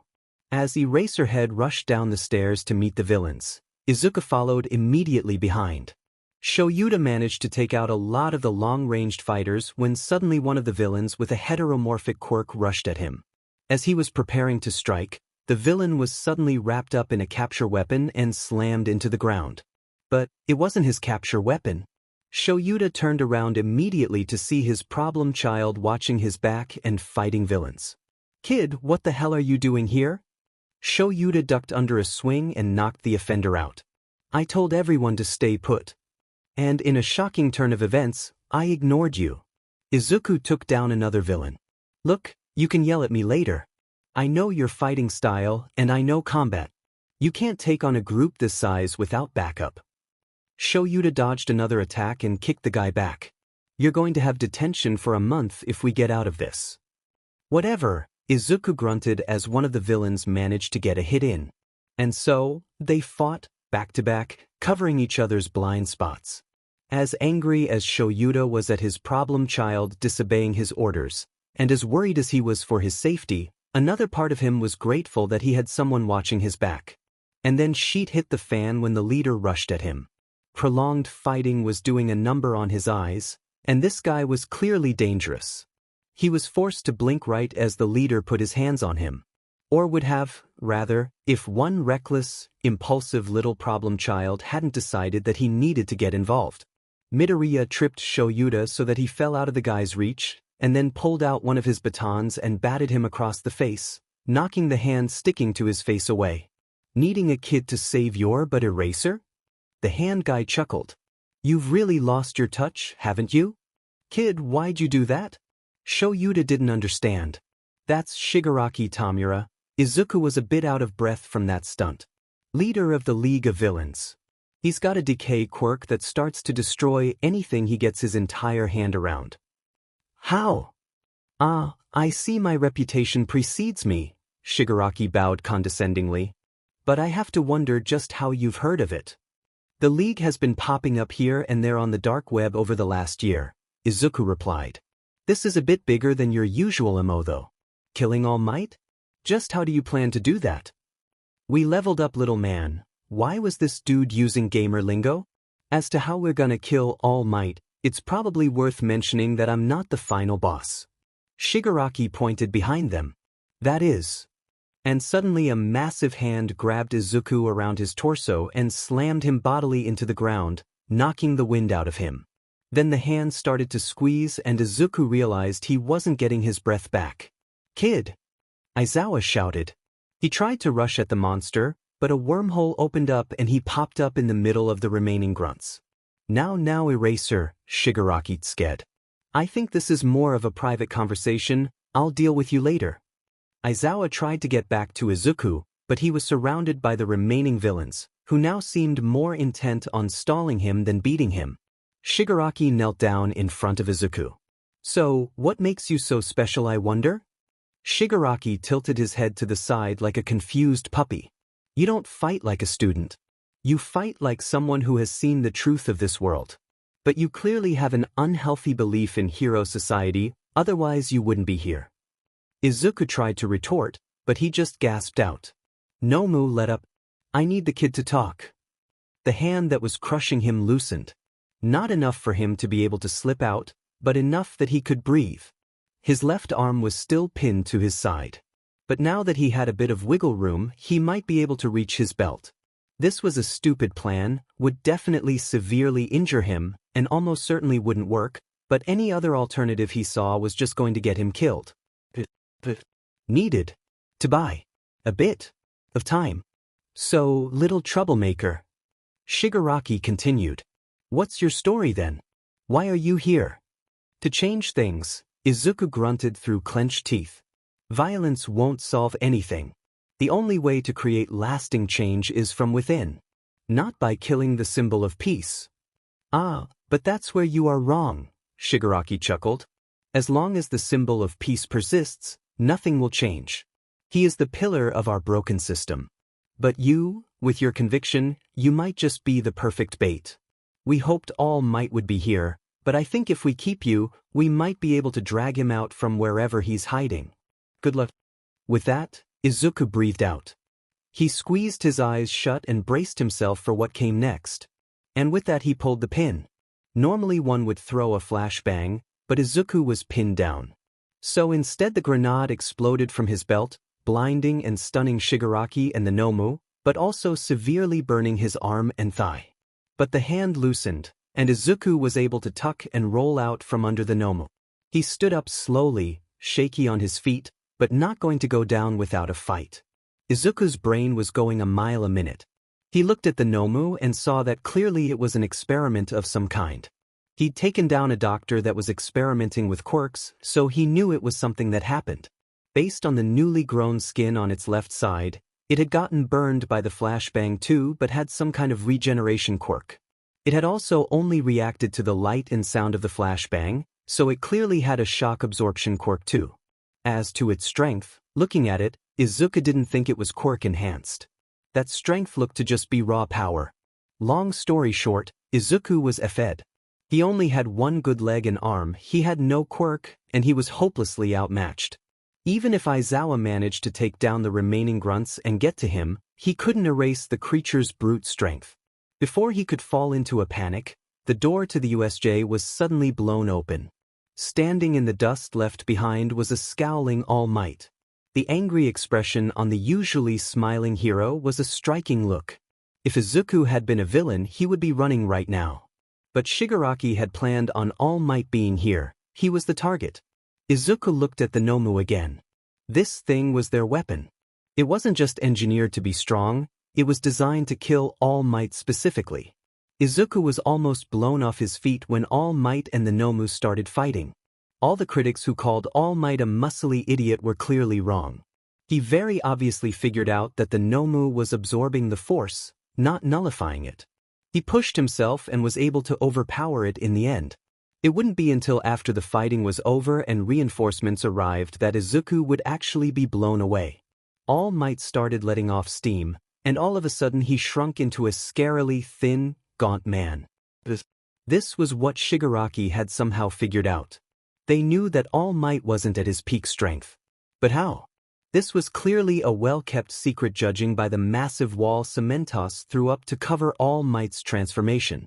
The only reason Izuku saw it was because he was on the opposite side of All Might from the rest of his classmates and Cementos could only throw one wall up in time.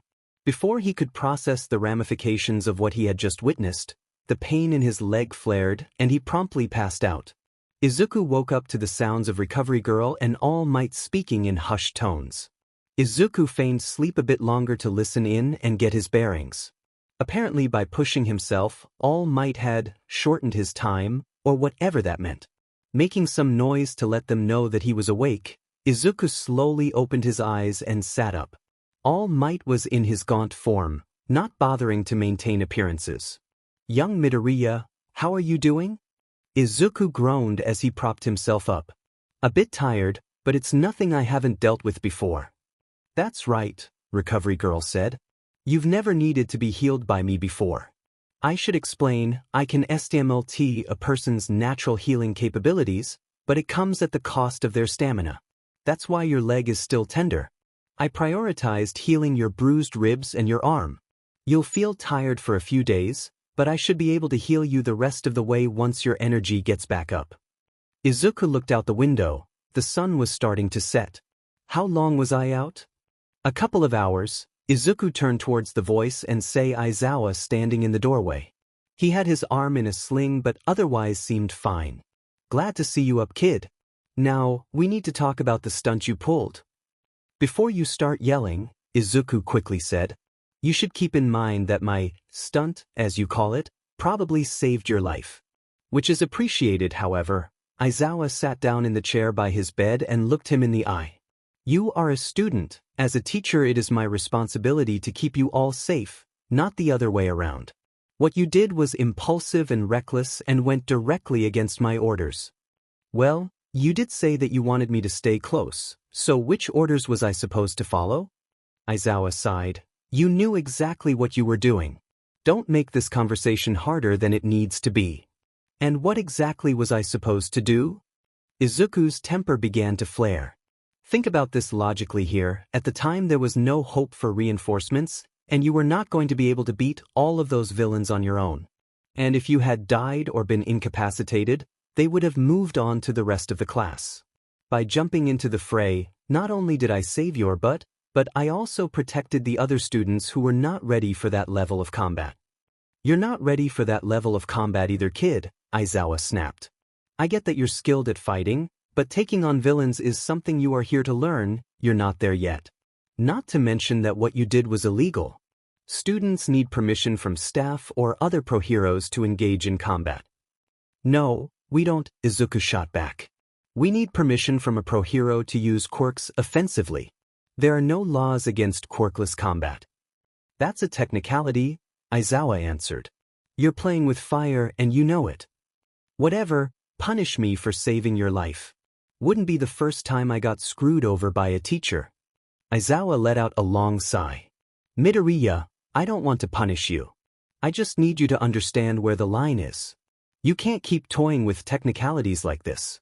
Sooner or later, you're going to run into a rule that isn't as flexible as you think and you're going to be in serious trouble." Izuku looked at him critically. He seemed sincere. He really wasn't trying to punish him. He was genuinely worried about his safety. No, that didn't make sense. He was just trying to control him like every other teacher and administrator.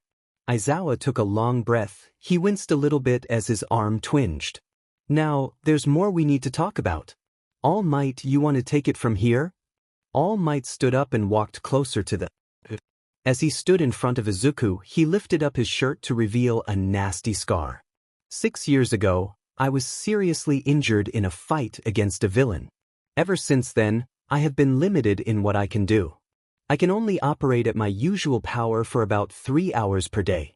After pushing myself today, that will probably go down. Izuku nodded mutely. Now, as you probably guessed, this is not widespread news. All the staff here know, as do a few trusted confidants.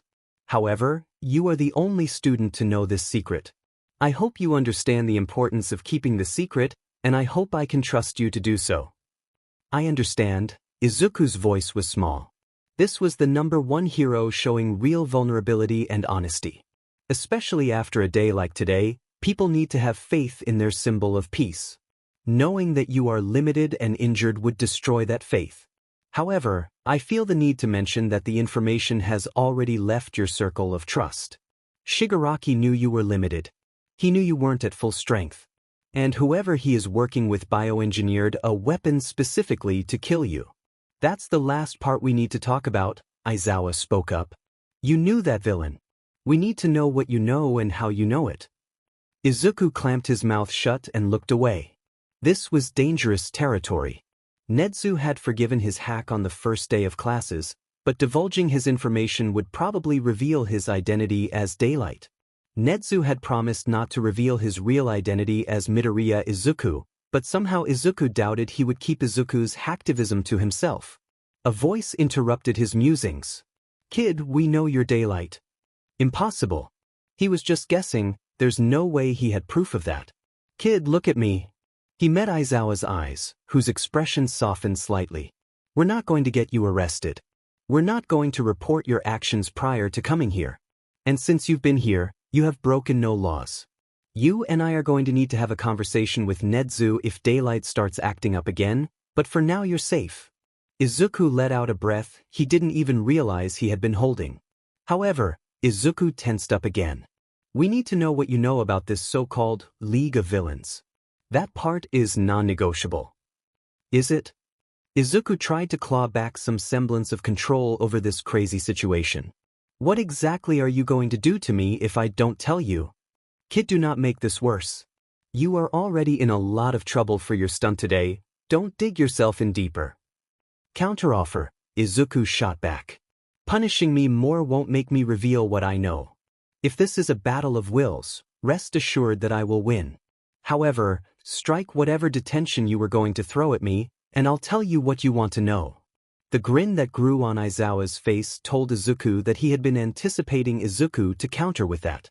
Damn it, he'd been outplayed. You've got a deal, kid, what do you have? Izuku sighed, nothing for it now.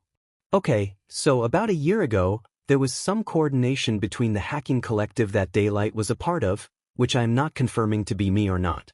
The collective was working with some street-level vigilantes in Tokyo looking into a number of quirkless disappearances. It turned out that there was a doctor named Ujiko Daruma that was experimenting with trying to give people quirks that were not native to their own bodies. All Might tensed slightly when he said that. Anyway, the doctor was exposed but managed to slip away before the authorities could arrest him. Okay, so what does that have to do with the League? Aizawa asked. There was some chatter on the dark web after the expose that the conspirators that actually did the kidnappings for him called themselves the League of Villains. It was mostly dismissed by people as a group of low-level criminals trying to make themselves seem important by giving themselves a big name. But Daylight decided to look into it anyway. They found that while they were low-level, they had some serious power behind them. Chatter said that Shigaraki Tamura was their leader, and Daylight managed to track down some security camera footage of him that showed what his quirk was. Makes sense, I suppose? Aizawa seemed deep in thought. It explains the Nomu that was there today, Izuku continued. The doctor went underground after the expose, but clearly he kept working on his project. That creature had multiple quirks.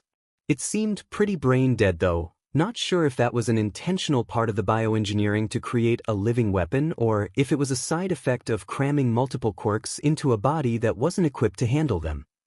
Izuku hadn't spent much time with All Might, but his instincts tended to be pretty spot on when reading people. All Might seemed more shaken than Aizawa at the news. Wait, all heads turned to him.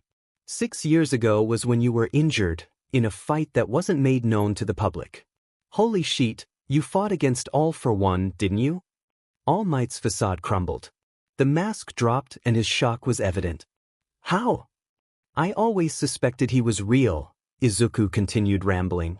Most people think of him as a myth or a legend, the so-called demon lord, who tried to conquer the world when quirks became prominent. He could give and take quirks. You think he's still alive, don't you? You think he's backing the league and working with the doctor. He would know about your injury, and he would understand how to design a weapon to beat you. Shigaraki doesn't have the maturity or intellect to run a group the size that he brought today, and he didn't seem like a man in charge. That means that Midoriya. All Might interrupted him. I understand your desire to know as much as possible, but you need to stop. You are a student. It is not your responsibility to deal with the League of Villains. That is for your teachers and other pro-heroes to deal with. Your responsibility is to learn and grow so that you can be a great hero in the future. You already learned one massive secret today, which I am trusting you to keep. Stop digging for more. He's right, Aizawa chimed in. As promised, I'm going to forego detention because you provided valuable intel, but let me reiterate what I said at the beginning. You are a student. As your teacher, it is my responsibility to teach you and keep you out of harm's way. I appreciate your actions to save me and your fellow classmates today. But digging into the League of Villains is far on the other side of those lines we talked about. That's not reacting to a situation, that's actively seeking out trouble. You are going to leave the league to the professionals, got it? Izuku was about to retort when he saw the deadly serious looks on Aizawa and All Might's faces. Suddenly the fire in his belly gave out and he laid back down in the bed. Fine. Great, Recovery Girl piped up. Izuku had almost forgotten she was there. Now that we've sorted that out, Aizawa, All Might, get out. This boy needs to rest to regain his strength. He still has some serious injuries that need addressing. As for you, young man, I know where your bruised ribs came from based on Aizawa and All Might's recounting of events. But I need to know all that I'm dealing with. How did you get those burns on your leg and arm? Oh, I set off a flashbang that was on my belt. My arm was pinned so I couldn't throw it, so it ended up burning me. You did what? Aizawa suddenly stood up. This is what I'm talking about, kid. That was incredibly reckless. If All Might hadn't shown up when he did, you would have died. You were in no shape to fight. And if I had done nothing, I would have been kidnapped by Shigaraki to use as bait for All Might. Izuku snapped back. I did what I needed to do. But that's you. Enough. Recovery Girl's voice was stern and shut them both up. Point made, both of you. Now, I meant what I said. Teachers, out you rest up. End of discussion. But End of discussion. Understand? Izuku nodded and lay back down. He ended up staying until late evening before he got discharged. Recovery Girl was able to heal him one more time so that he wasn't limping out of there. But she did tell him to take it easy over the weekend so as to not aggravate any lasting injuries. She said to report back Monday morning for any final healing. Which is how Izuku found himself on Saturday evening in his home gym hitting his punching bag. With the restrictions on his leg, he wasn't able to do his usual Saturday run and parkour exercises. Not wanting to miss out on his workout, he added some extra weight training and was not getting his reps in on the punching bag. He also needed to hit something after the day he'd had yesterday. He wasn't sure what to make of Aizawa after their conversation yesterday. He seemed to genuinely care about Izuku's safety, a noticeable change from previous teachers. But he also clearly didn't trust Izuku to handle himself. He hated it. His whole life he had been treated with indifference and contempt, and he had gotten used to it. But this? Overprotectiveness? Treating him like some weak, helpless child? This just showed that Aizawa also held the same low opinion of quirkless people that he had always dealt with. Only his sensei had actually accepted what he was capable of without a quirk and helped him develop his skills without babying him. Izuku was jolted out of his musings by an unexpected knock on the door. He wasn't expecting anyone, and he hadn't told any of his classmates where he lived. He opened the door to see the gaunt form of All Might, Small Might, standing in the hallway. Ah, young Midoriya. May I come in? Izuku shook his head. No. But we can go up to the roof if you wanted to speak with me. All Might shrugged. That works for me. Izuku led him down the hallway to the stairwell. All Might quirked an eyebrow when Izuku picked the lock on the door to the roof, but otherwise said nothing. Izuku went to sit on the edge of the flat roof. All Might hesitated slightly before sighing and joining him.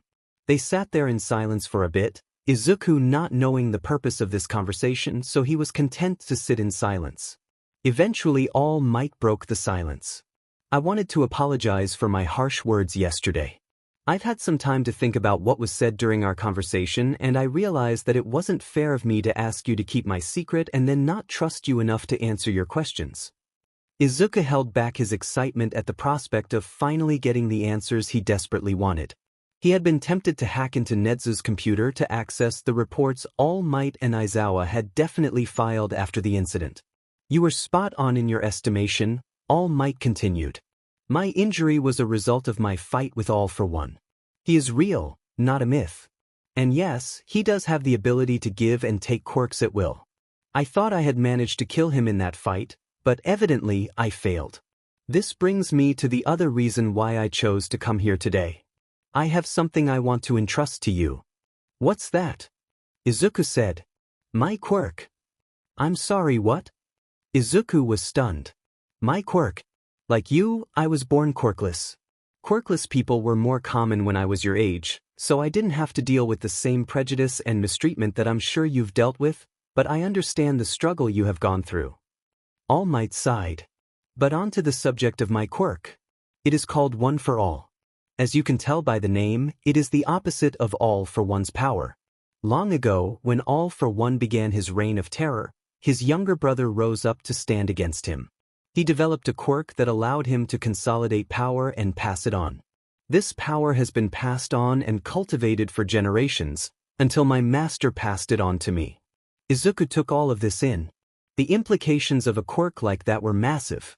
A generational power that resulted in the stockpiling of each wielder's power explained why All Might was as strong as he was. And what does this have to do with me? As you know, I am seriously injured. I can no longer fight the way that I used to. As such, I believe that the time has come for me to pass on One for All. All Might looked down at him. I originally came to UA to look for my successor, and after hearing about how you leapt into action to save your classmates and teacher, I began to think that you might be the one. Seeing your determination in the infirmary yesterday, along with the unparalleled intellect you possess to be able to figure out my secret, I am surer than ever. You are the one to succeed me. My power combined with your mind and heart, you will be a greater hero than I ever was. Izuku looked up at him incredulously. A quirk? After 11 years of discrimination and hatred, he could have a quirk. But how? How could he possibly explain that to people? No one would believe he was just a late bloomer. Everyone would assume that he had been lying his whole life. He wouldn't be able to represent the capacity of quirkless people and overturn society's perception of them. But then it clicked. Just because he would have this quirk didn't mean he would have to use it. He could develop the power in secret. To the outside world, Nakamura Izuku would remain quirkless. But in the shadows, he would rise to be a true hero. Izuku had spent years operating in the shadows. What was one more secret for him to keep? I accept, he answered with finality. Izuku walked into class on Monday feeling different, more solid somehow. He wasn't sure if he was physically different or if there was some kind of placebo effect happening now that he knew he had a quirk. All Might had told him that due to his prior training, his body was already ready to receive the power. He did advise that Izuku did some more strength training so that he could access its full power, but Izuku had his doubts about that. He hadn't been able to access the power, but he could feel it within him. He had spent most of the Sunday brainstorming what his training should look like and what he wanted to do with this new power. If he could figure out how to access only a small piece of it, he should be able to increase his power to a level slightly above what peak physicality would be, but not so high as to seem inhuman. It would be a lot of work, but Izuku had always prided himself on his self-control, so he was sure he could figure out how to control his new power. As he walked in, he suddenly found Kirishima and Kaminari standing right in front of him. Dude, I'm so glad you're okay. Kaminari said rather loudly. Yeah, Kirishima echoed. That was so badass the way you jumped into the fight at USJ, but you also got clocked pretty hard, and then there was a massive explosion and they wheeled you out on a stretcher. But we're so glad to see that you are okay, Kaminari said. Where did you learn to fight like that? Kirishima was practically vibrating with energy. You fought just like Aizawa-sensei. And more than that, how did you manage to find the courage to jump in like that? Everyone else was just frozen. Izuku shrugged. It was what needed to happen. I didn't really think, I just did. DMN dude, Kirishima replied. That's so manly. All right, settle down, Aizawa said as he walked into class. I know you all had an eventful week last week, but unfortunately, we do not have time to unpack all of that. You still have a fight ahead of you. In 2 weeks, we will be holding our annual sports festival. This will be your opportunity to show off what you can do, which will in turn affect potential future internships and work-study programs. While the festival has no impact on your grades, it does impact your future as a hero. Any questions? Izuku tuned out the questions that his classmates started asking. 2 weeks. That wasn't a ton of time for him to figure out how to use One for All, but he also needed to give himself the best chance at winning to do what he had come here to do. After the students were done asking their questions, Aizawa informed them about the class schedule for the next 2 weeks. Morning classes would remain unchanged, but hero training would be put on hold until after the festival. Instead, students were given a free block of time to train for the festival however they saw fit. Different heroes would be available for certain training and coaching sessions, but according to Aizawa, how a student chose to prepare for the festival was just as important as their performance itself. For Izuku, this meant that he had 2 free weeks to workshop how to use his power. He was confident in his combat abilities as well as his maneuverability from his parkour. He would maintain the same training schedule, only now he would find a way to integrate One for All into his repertoire. He asked Cementos for a mock-up parkour course in Gym Gamma. Part of the area had to be reserved for people who wanted to practice sparring, but other than that no one was using the gym, so Izuku ended up with half the gym between him and any other students. He didn't really need that much space for practice. He'd been managing pretty well on the roof and in the alleys around his apartment building, but they were required to do their training on campus since they were still in school hours. No, the thing he really needed was isolation so that he could begin exploring how to use his power. Izuku closed his eyes and focused. He could feel a well of power within him. He knew it wasn't a physical thing, but he could have sworn he felt it right below his sternum. He visualized touching the well of power and his eyes flew open at the surge of power that he felt flying through his body. He looked down and could have sworn that his skin was glowing slightly. Good thing he had elected to do his training away from other people. Too many questions he would need to answer. Knowing now what to expect, he more gently reached out towards the power. This time, he could feel it, but he didn't JRK back at the contact. He pictured the power as a big pool of water and visualized a small canal leading from it. He opened the mental sluice gate and allowed the power to gently trickle out. He then let the power flow through his veins until it permeated his entire body. He looked at his hands and noticed that they weren't glowing this time. He maintained the power at its current level and ran through the parkour course again. The effect was profound. He felt lighter, faster, stronger. But it was not without its problems. His new speed and power caused him to miss certain targets because he jumped further than before. Instead of catching the lip of a wall, he slammed headfirst into it. Strangely enough, the impact didn't hurt as much as he would have expected. Shoyuta walked into Nezu's office with a surprisingly sheepish All Might in tow. "Ah, Aizawa," Nezu said cheerily. "I wasn't aware we had a meeting today. Is something wrong?" "You tell me," Shoyuta growled. "All Might and I were overseeing our students' individual training when I noticed the strangest thing. My quirkless student suddenly started glowing. And let's just say that All Might here needs to work on his poker face. So cut the crap, what the hell just happened?" The conversation that followed gave Shoyuta the biggest migraine he had ever had. The implications of a transferable quirk were one thing, but the fact that his student now had a truly godlike power at his fingertips. How had they not realized what this would do to the kid? "Are you sure you lost it? Lung in the fight against All for One and not part of your brain. In what world was this a good idea?" You took a traumatized 15-year-old that is already struggling with his identify after Nezu's stunt in the first week and decided to burden him not just with unfathomable power but also force him to keep possibly the biggest secret in existence. He was having a serious hard time keeping his anger in check, very glad that Nezu had soundproofed his office long ago. Meetings with Hizashi made that a necessity. Now that's a bit harsh, Aizawa. Nezu sipped his tea. All Might had good reason for doing what he did. The time is coming to place our trust in the next generation. Besides, All Might spoke up. I didn't force anything on Midoriya. He chose to accept the power. Of course he chose to accept. Shoyuta stood up. He's a 15-year-old kid and you are the #1 hero. In no universe was he going to say no to you. Not only should you not have even brought it up with him, but even if that was inevitable, don't let him give you an answer immediately without thinking about it. As brilliant as he is, he's still a goddamn child. You might be a good hero, but you are a sheet teacher. That's uncalled for, Nezu refuted. All Might has Midoriya's best intentions at heart. He would never do anything to harm the boy. Correction, Shoyuta sat back down and looked Nezu straight in the eye.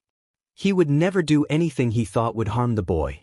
Just like you didn't think you were harming him when you decided to share your theory about his birth quirk. Clearly, neither of you understand child psychology, especially when it pertains to the kind of trauma that Midoriya has gone through.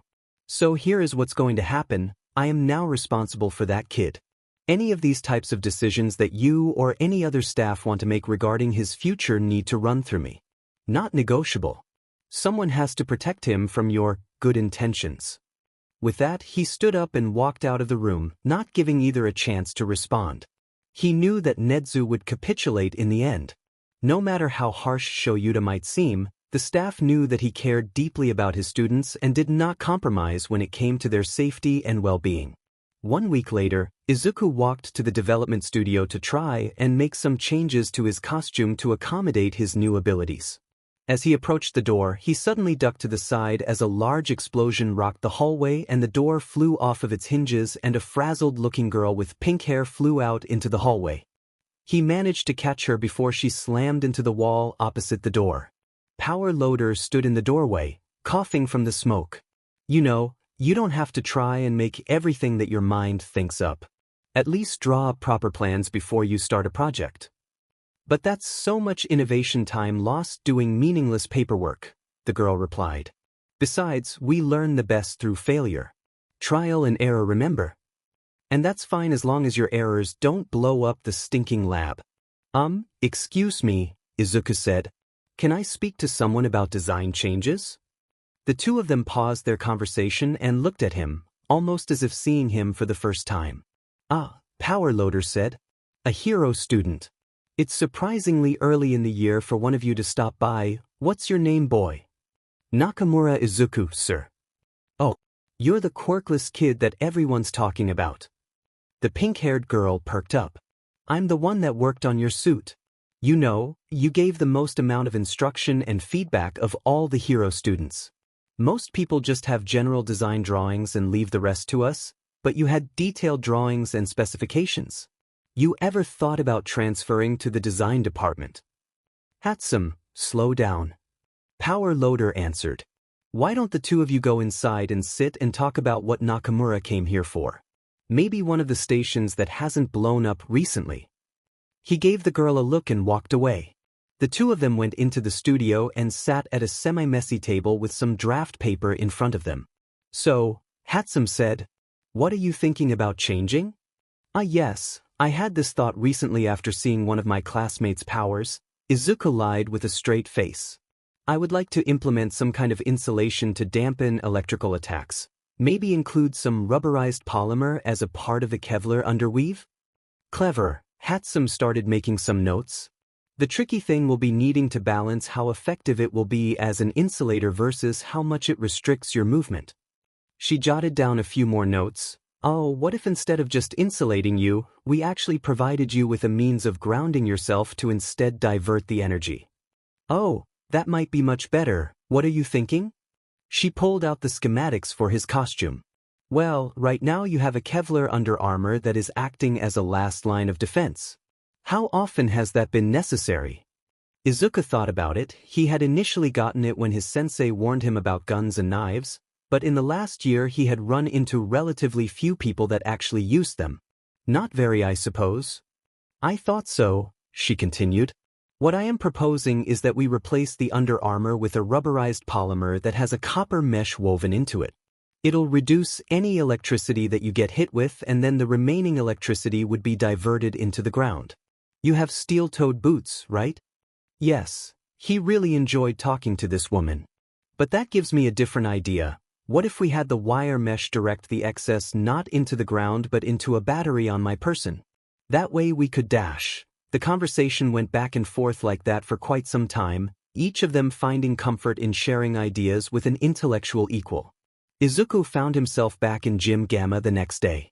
Hatsum wouldn't have his costume ready by the festival, nor would he be able to use it anyway, so he needed to find a different workaround. He had lied to her about why he wanted to modify his costume. He was worried about dampening electricity, but it wasn't from an outside source. He found that if he let out too much power, electric sparks began to appear across his body. Hopefully, if he used an insulated outfit, he would be able to use his power at that level without any visual indicators. In lieu of that workaround, Izuku would need to focus on using his power at an even lower level. Speed Stage 1, Izuku thought to himself. He began to feel the power disperse through his body, but when he looked at the mirror he brought with him, he didn't look any different. Power Stage 1, he added. His hair started to move around a bit like Aizawa's, but his hair was so unruly that he doubted it would be noticeable, especially when he was moving around. Durability Stage 1 was the third addition. He had figured out that he could be more specific than just distributing the power willy-nilly throughout his body. After a week of practice, he found that he could direct the power to empower a specific aspect of his physicality. With 3 stages active, his eyes seemed to glow like neon lights. Another physical indicator would hardly be noticeable in the midst of combat. Finally, he bumped durability to Stage 2 and noticed that his skin began to glow. This would be harder to hide. During a bright day he might be able to get away with it, but he didn't think he should push it that far during the festival. If any eagle-eyed viewer decided to rewatch footage of the festival, there was a decent chance that they would notice.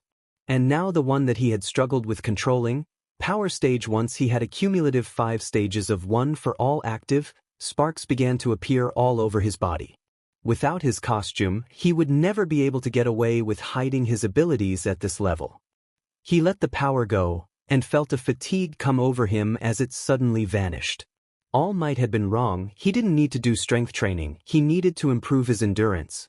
Using 1 for all to enhance his body was akin to flexing every muscle in his body simultaneously. Now for the final prep work he needed to do. He needed to figure out what stages he could keep speed and power at so that he would perform at his best, but not so much that people would think his abilities were inhuman. He figured he could probably get away with Stage 2 for either. Durability he could theoretically maintain all the way up to level 5 if the sparks weren't an issue. He maintained all 3 fields at stage now to run through the course one more time. He needed to become accustomed to what his new power was so that he didn't miss punches or jumps because he moved faster than his mind thought. 5 more days, he thought to himself. He would give himself Saturday to practice, but Sunday would be his rest day before the tournament started next week. 5 days. He could do this. He'd always been able to do anything he set his mind to. This was no different. The waiting room was full of his classmates nervously shifting in silence when suddenly Todoroki's voice cut through the silence. Nakamura. Todoroki, can I help you? You are the top student in our class. Yes? Where was he going with this? You are the one that All Might has had his eye on. Had he noticed that?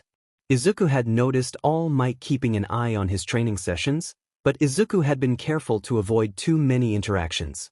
Apparently not well enough. I guess. I won't pry into that, but I am going to beat you. Oh, Kaminari leaned back in his chair. A declaration of war against the top of the class? Hey. Kirishima stood up and put his hand on Todoroki's shoulder. Why are you picking a fight all of a sudden? Don't do that now, we're about to start. I'm not here to make friends. Todoroki shrugged his hand off his shoulder. So what do I care? He turned to walk away. Todoroki, Izuku said to the retreating figure. I understand the desire to do well. Your goals and intent are your own, but you're not the only one with something to prove. Come at me with everything you have, because I won't hold back either. Todoroki walked off, and Izuku ignored the glare that Bakugo was directing towards him. They walked out onto the field to the sound of a roaring crowd. Izuku took a deep breath to settle his nerves. This was it. The first defining moment of his time at UA. And he would lay the groundwork with his speech. He took another steadying breath. He was going to piss off a lot of people, but no systemic change was ever brought about without some social upheaval. Everyone settled down as midnight called to attention. Representing the students is Nakamura Izuku from Class 1A. Izuku knew this was coming. As the top-scoring student in the entrance exam, he was expected to give an opening address. He saw a few of the support and general education students roll their eyes at the hero course, but he caught Hatsume's eye, and she gave him a reassuring smile. Izuku let the silence stand for a moment before he leaned into the mic. All might is the symbol of peace. The number one hero. The pillar upon which our society rests. He let the silence linger a bit, before turning the speech on its head. However, a house built on a single pillar will not stand the test of time. Society only flourishes when we are willing to accept change, transformation, and growth. The time for that change is upon us. The time has come for the next generation. Today is the first step for all of us. So, my classmates, show what you are capable of. Today, what class you're in doesn't matter, what quirk you have, or don't have, doesn't matter. He might be the only, formerly, quirkless student in the hero course, but he knew for a fact that there were others in the other courses. Today, you are all future heroes. Show the world what you can do. And with that he turned and walked away. He heard some outcry from the stands. He had heard that some of the reporters that still hung around the school gates had been inquiring about the quirkless student in the hero program. He had just called for an overturning of society's expectations and publicly stated that he didn't think quirks mattered. He took some comfort in looking at the other courses. He saw some looks of shock, but also looks of appreciation. He had intentionally included in his speech that he didn't think the hero course stood above the other courses. Midnight took the mic back and began to announce the first round. Izuku readied himself for the start of the race. He preemptively charged his speed to stage he was going to need as much of a burst as possible to avoid getting caught in the tunnel. Looking ahead, he knew that there was about to be a massive traffic jam as hundreds of students tried to get through such an enclosed space. Start! President Mick's voice rang out, and everyone surged forward. With one for all boosting his speed, Izuku was able to run as fast as an Olympic sprinter. He managed to get ahead of the crowd going into the tunnel when suddenly the hairs on the back of his neck stood up and he felt a chill in the air. He jumped on instinct, and just barely managed to avoid getting his feet stuck to the floor by the wave of ice that Todoroki blasted out. Todoroki clearly wasn't playing around. He was intent on taking Izuku down. He also heard the explosions and expletives that indicated Bakugo was keeping pace with both of them. He reduced his speed to stage 1, giving both of them the opportunity to catch up to him. Izuku had learned a long time ago that letting your opponents underestimate you was the key to success. If he slowed his pace, they would overtake him, and without anyone in front of them, Izuku was confident they would not be able to pace themselves effectively, letting him crank his speed back up to stage 2 towards the end and overtake them when it mattered. His strategy turned out to work perfectly when Todoroki got in front of him and froze the massive robots that were attempting to block their path. He cleverly froze them while they were off balance so that they would fall on the people behind, but Izuku had stuck close enough to him that he was able to get past them before they fell. A few smaller bots were in the way, but Izuku was able to take the ones in front of him out with some careful punches at power. He grabbed a sharp scrap of metal from one of the destroyed bots and kept moving. His sensei had taught him that it was always a good idea to carry a weapon. He wasn't like Todoroki and Bakugo, who had combative quirks constantly at the ready. The rules had a glaring hole in them. They had in no way prohibited sabotage and combat between contestants. No one was bothering to now because all they thought about was a race. But Izuku knew that if he couldn't outrun Todoroki at the end, he could take him out from behind to secure his victory. The sharp, blade-like piece of metal ended up being useful far earlier than he anticipated. As they turned the corner of the track, they came across a wide canyon with a series of pillars connected by various ropes. Bakugo was able to take the lead on him by blasting over the open space. But Izuku had trained relentlessly in parkour. This would not slow him down for long. Taking the sharp blade, Izuku cut the end of one of the longer ropes and swung across to the other end of the canyon. Once he was flat against the canyon wall, it was a simple matter to crank power and speed to stage 1 and quickly climb the rope.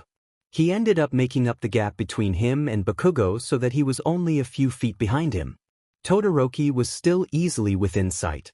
The final nail in Todoroki and Bakugo's coffin came from the final obstacle, a huge minefield. Todoroki couldn't freeze the field without either setting off the mines or creating a clear path for others to follow, so he was forced to slowly make his way between the mines. Bakugo attempted to blast his way across, but quirk fatigue was catching up to him from the continuous blasts and he too was forced to carefully make his way across.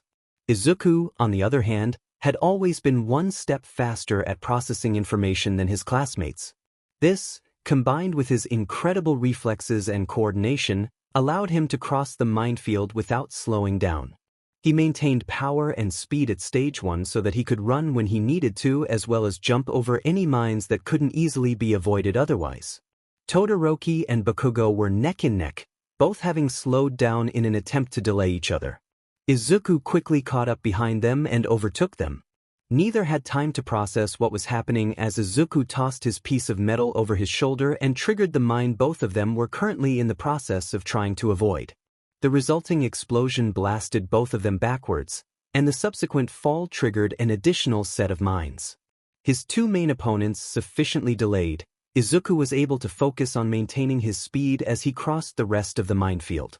Once he was on the other side, he dropped his power and increased his speed to stage he made it to the finish line a full 20 seconds ahead of both Todoroki and Bakugo. He was greeted with only about half of the stadium cheering. He had done well, but some of the fans were clearly still unhappy about his words spoken earlier. Oh well, he thought to himself. Those are the people I'm here to prove wrong. I never expected it to be easy. Decades of cultural inertia were not something that could be overturned with a single speech and one race. No, his battle was only just beginning. 1,000,000 points. That was so unnecessary. He'd already made a target of himself. This level of focus was bordering on dangerous. With that many points, everyone was going to come after him, and there was a very good chance he was going to get hurt. Unless. He immediately made his way to Todoroki, who was in the process of discussing teams with the people around him. Todoroki, I have a proposal. No, he replied. You and I are not going to be on a team together. You're my rival in this battle. Not what I was going to suggest, though he understood why Todoroki thought that. I have a plan that guarantees that both of us make it to the final round. Oh, do tell. As soon as the cavalry battle starts, I am going to surrender my bandana to you. The others from Class 1A within earshot startled at that. This is a trick, Todoroki said blankly. Not in the slightest, Izuku responded. I have a plan, but that plan will not work if I am being targeted by every other team. Besides, you have a powerful quirk that will easily allow you to fend off everyone gunning for the 1,000,000 points. And why on earth would I agree to this? As I said, you are my rival. Because you don't want me to be eliminated in this round. You want to be the one to take me down yourself. The only way that you can do that and make a show of it is one-on-one. My plan guarantees that both of our teams make it into the final round, where you and I can settle things definitively. None of that happens if another team takes my points. Todoroki squinted at him. I would be a fool not to take points guaranteed to get me into the next round. But you had better succeed at meeting me there. With that settled, Izuku went to form his team. He waved down Hatsum as he made his way to the two individuals he was looking for. Shuji, Tokoyami. He said quickly. He had taken too much of the prep time talking to Todoroki. I have a plan that guarantees us a spot in the final round. You in? The two of them exchanged a look and then looked at him. Your plans do tend to be highly effective, Nakamura, Shuji said. What did you have in mind? There is a glaring omission in the rules for this round. Izuku was excited that they were on board. There is no rule forbidding us from unseating other riders. It also specifies that if a rider falls, that team will be eliminated. There is no need for us to concern ourselves with points. If all but 4 teams get eliminated, the remaining teams are guaranteed to make it into the round of 16. Interesting, Tokoyami stated. A devious plan, but how do you intend to achieve it when everyone will be targeting you?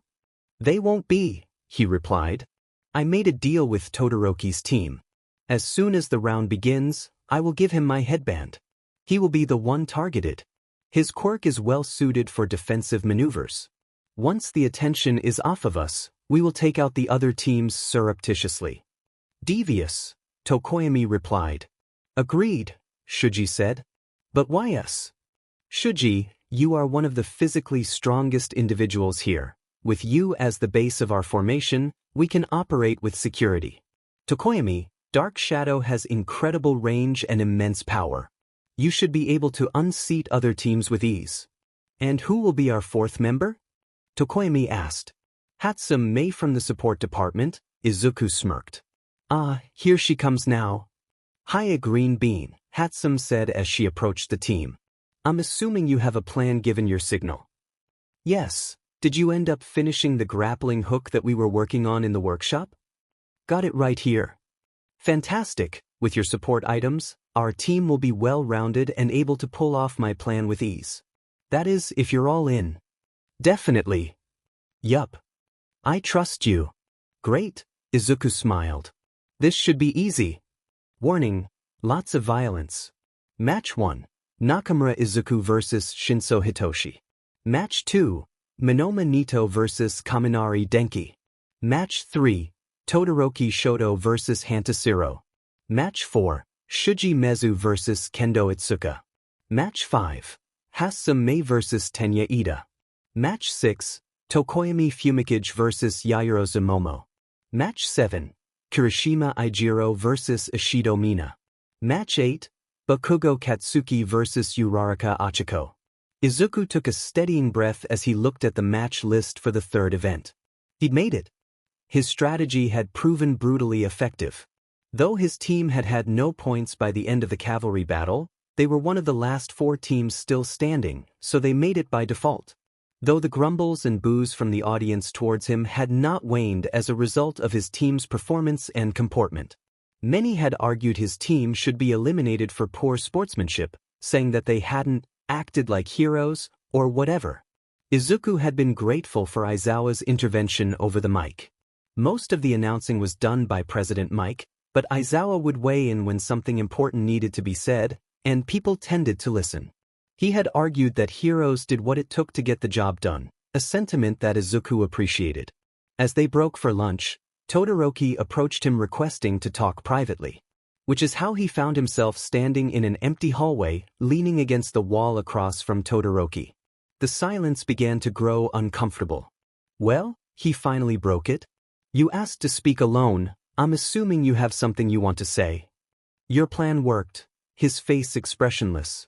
It did, just as I said it would. But I still don't understand why. Logic would dictate that you should have ensured I did not make it out of the group stage. I have a powerful quirk and have made it clear that I am intending to beat you. Why would you help me make it into the final event? My plan wouldn't have worked without getting another team on board, Izuku shrugged. Bakugo would never have agreed to my plan. He is too determined to prove his superiority all on his own. But you? Your passion is controlled. I knew you would be amenable to my logical argument. Todoroki looked at him with a blank expression. Izuku continued, besides, I have my own goals to achieve. A match between us is not just an opportunity for you to show what you can do. I believe I am beginning to understand why All Might has taken an interest in you. But I sense that there is more to it than that. Izuku didn't know what to say to that. Any answer he gave would give away more than he would like. He was worried Todoroki's scrutiny would reveal his secret. Are you All Might's secret son or something? Izuku almost burst out laughing but managed to cover it with a cough. Maybe he didn't need to be that worried after all.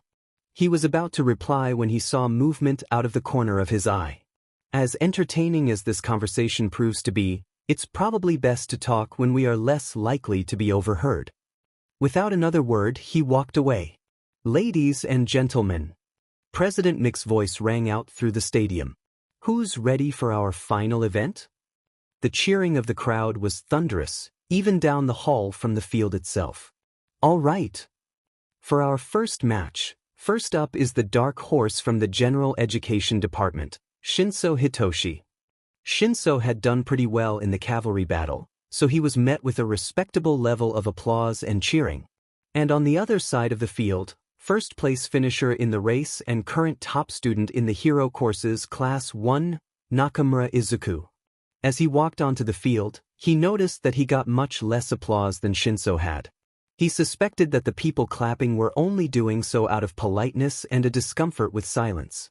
No one cheered. Oh well, he'd expected as much. But no matter, his results would speak for themselves.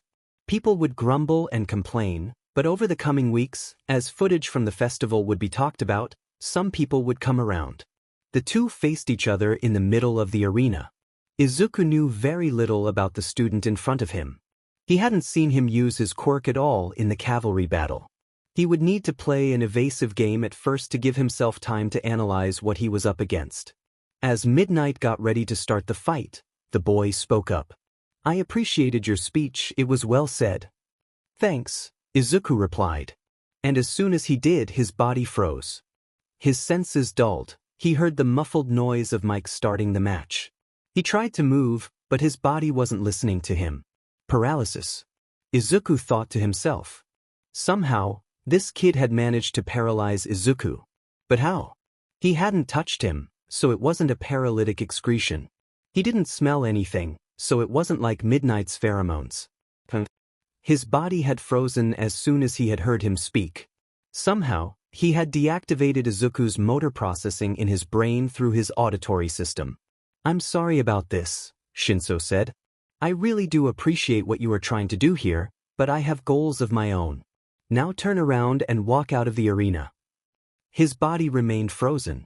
He felt the urge to move, but it somehow felt alien to him. I said, turn around and walk out of the arena. He felt the urge again, but his body still didn't move. Okay, so maybe it wasn't paralysis. His muscles hadn't locked up, they just weren't responding to his commands. But this alien urge wasn't moving his body either. Mind control, he realized. Shinso had shut down his cognitive control over his body, while simultaneously giving himself the ability to verbally command Izuku to move. But based on his shocked expression, something was different. Shinso had succeeded in shutting Izuku's movements down, but somehow Izuku was able to resist his commands. But what? Was this a result of one for all? Was it just a battle of wills? Demenit! Shinso exclaimed. He walked forward and began to push Izuku out of the arena himself. But why won't you listen? Izuku fought with all his might to get his body to move, but it just wouldn't. Then he heard a voice in the back of his mind. Not yet. But soon. What was that? That wasn't him. The voice was distinctly female. The time is coming. It won't be long now. The singularity is coming. The singularity? What on earth did that mean? He was shaken out of his thoughts as he felt himself approaching the edge of the arena. Get out. Shinso grunted, and he shoved him hard. As soon as he did, the fog lifted and he could move again. Only his reflexes and balance saved him. He twisted to the side and just barely managed to keep himself in bounds. He fell to the ground and kicked Shinso away. Unprecedented. President Mick's voice seemed so loud now that his senses weren't dulled anymore.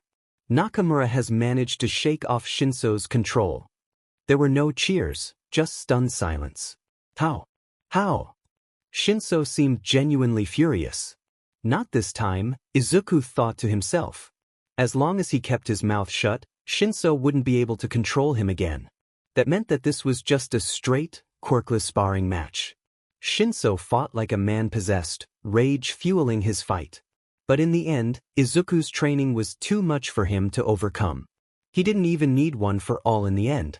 All Might ended up catching him after he'd checked in with Recovery Girl. He and Shinso had roughed each other pretty good. But they talked and there were no hard feelings between them. Izuku had even offered to help teach him some hand-to-hand combat and help him get into the hero course, especially given that Class 1A had an open spot. "Well done, my boy," All Might said. Izuku looked around the hallway to make sure they were alone. "Thanks. You seem to have a pretty good handle on One for All," All Might said. "I could only tell you were using because I'm familiar with it. Very clever to continue the pretense of being quirkless, making your opponents underestimate you." Izuku grit his teeth at that. The whole point of this was that quirkless people shouldn't be underestimated. Izuku didn't need to use One for All to win, he only did because he wanted to guarantee his success. He wasn't doing anything a physically fit human wouldn't be capable of doing. He wasn't, he told himself. Izuku thought back to his fight with Shinso. "All Might, when Shinso used his quirk on me, I heard a voice talking to me. She told me, the singularity is coming." Was that a previous user of One for All? Does One for All maintain the consciousness of its users? Also, what's the singularity? All Might looked thoughtful. "It is possible. I myself have seen my predecessors once before.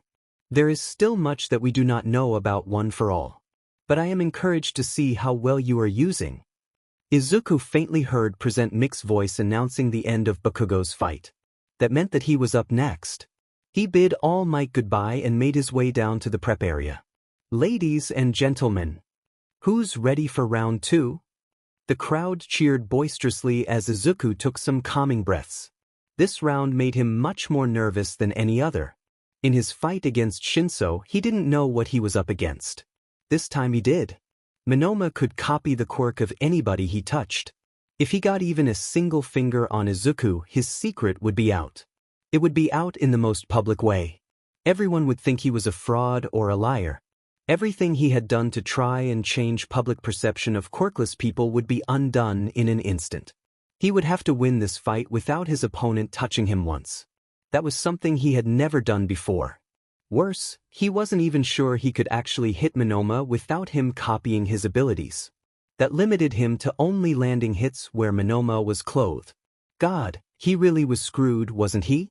He walked out when Mike called his name and was greeted with slightly more applause than round apparently. His performance in round 1 had won some people over. He wondered if it was his fighting or his ability to shake off mind control. He made his way to the center of the arena. "So, you're the quirkless BSTRD who thinks he's better than the rest of the hero course." Izuku didn't bother to give him an answer. Not only was his comment not worth justifying with a response, but there was always a chance that he had somehow managed to copy Shinso's quirk. "Start!" Midnight shouted. Monoma raised his hand and an explosion burst out from it. He must have managed to get a hand on Bakugo after his fight had ended. Unfortunately for Monoma, Izuku was pretty familiar with that one. Izuku pulled back and spent some time ducking and dodging. He didn't know much about Monoma's quirk, but there was no way that he could copy a quirk indefinitely. If he drew out the match, he'd eventually run out of stored quirks. A strategy like that wasn't going to win anyone over, but he needed to play this one smart if he was going to win without Monoma touching him. Unfortunately, as he was trying to dodge the explosions Monoma blasted out, his foot got stuck in the cement. He had seen the guy from 1B do something similar during the cavalry battle. Monoma gave him that self-satisfied smile. He was so confident that he had won already that he walked forward slowly. They had changed the rules from previous years so that just being immobilized was not enough to disqualify someone. The only way to be eliminated was to forfeit, be knocked out of bounds, or be knocked out. If Monoma had been paying attention, he would have noticed that he only managed to pin one of Izuku's feet. Izuku took a deep breath, cranked durability to 1 to reduce the pain he was anticipating, and dislocated his ankle so that he would be able to slip it out of his shoe. He had hated his sensei's training on escaping captivity by dislocating his joints, but it sure was paying off now. Monoma walked forward, and Izuku waited, continuing to act as if he was stuck. Monoma towered over him, sparks flying from his hand. "Surrender!" Izuku punched him hard in the stomach, winding him. As Monoma reeled back, Izuku slipped his foot out of his shoe, advancing on Monoma. He delivered another punch to Monoma's stomach, followed by a swift knee. But then he overextended himself. He left an opening, and Monoma reached out to grab him. Please no. Like when he had fought against Shinso, he poured all of his willpower into his body. Only this time, instead of commanding his body to move, he poured everything he had into suppressing the power of one for all. Monoma caught his wrist. Izuku's skin crawled at the contact, and he pushed him back. Fascinating, Monoma said. You know, that's the first time I've touched someone without feeling a quirk. Disgusting feeling if I'm being honest. I don't know how you live with yourself. Hearing that, Izuku saw red. He advanced, and for once, Monoma seemed wary. He must have seen the look on Izuku's face. He didn't even need to push him out of bounds. Under Izuku's relentless fighting, Monoma eventually surrendered, bruised and bloody. As soon as the fight was called, Izuku walked away, ignoring the sounds of the audience and President Mike. He came back into himself and felt shame at his violent outburst. But then Monoma's words rang in his head, and he shook himself. Jerarchs like that needed to be taught a lesson. They, more than anyone else, were the people he was here to prove wrong. He left Recovery Girl's office a bit tired, but definitely still within manageable levels. He would need to avoid serious injuries in his next fight if he was going to have enough energy for the finals. He had a plan for going against Todoroki, whose fight he had watched from Recovery Girl's office. He had eliminated Shuji incredibly quickly. Though he seemed to be determined to win using only his ice, which meant that Izuku's plan would work. As he made his way towards the viewing area, he was surprised to see Endeavor waiting for him. He knew a lot about him from his expose on his agency 18 months ago. He discovered a lot of things that he hadn't shared with the world, some of which he suspected were what Todoroki had wanted to talk to him about. So, the rumors were true. UA really decided to let a quirkless kid into their hero course. How far they've fallen since my day. Izuku gave him a flat look. You have anything original to say? 'Cause I've heard that one before, a lot. You fought surprisingly well against your betters, boy. It's my Shoto's duty to surpass All Might. I hope you'll give him an actual challenge and don't embarrass yourself. Izuku walked past him, not giving him a second glance. Yet another comment he wouldn't grace with a response. He didn't bother to go back to the viewing area. His emotions were running a little too high to be around his classmates right now. Instead, he made his way to the waiting area and watched the next fight from the tunnel leading to the arena. Ida did his best but couldn't manage to beat the power that was Dark Shadow. Bakugo was up next, but Izuku knew his quirk and fighting style well, so didn't feel the need to stick around and watch. Instead, he made his way to one of the prep rooms. He tested his ankle experimentally and did a couple stretches. He would need to keep himself limber if he was going to pull off his plan against Todoroki. Ladies and gentlemen. Izuku wondered how President Mike still had a voice after all of this announcing. Who's ready for our semifinals? The crowd cheered. On this side of the field, the Ice Prince himself, decisively taking on his competition with fierce determination, Todoroki Shoto. Todoroki was met with thunderous applause. People were impressed with his quirk and fighting style. And over here, showing the world that you don't need a quirk to be a hero, Nakamura Izuku. He was actually starting to be met with a respectable amount of applause. He smiled to himself at President Mick's announcement. He'd already won one person over. He took his place across from Todoroki. He saw the look on his face and knew what he needed to do. He knew that determination well. Nothing else would work. And start. Midnight called. Just after the match started, a huge wall of ice spikes shot towards him.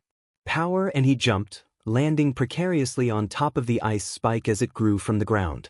Todoroki and the crowd seemed equally surprised by his move. Todoroki recovered quickly and shot out an even taller series of spikes around him. He jumped on top of the next tallest one.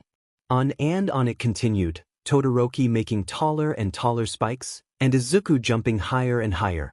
Eventually, Todoroki was forced to create a pillar of ice to raise himself up so that he could keep an eye on him.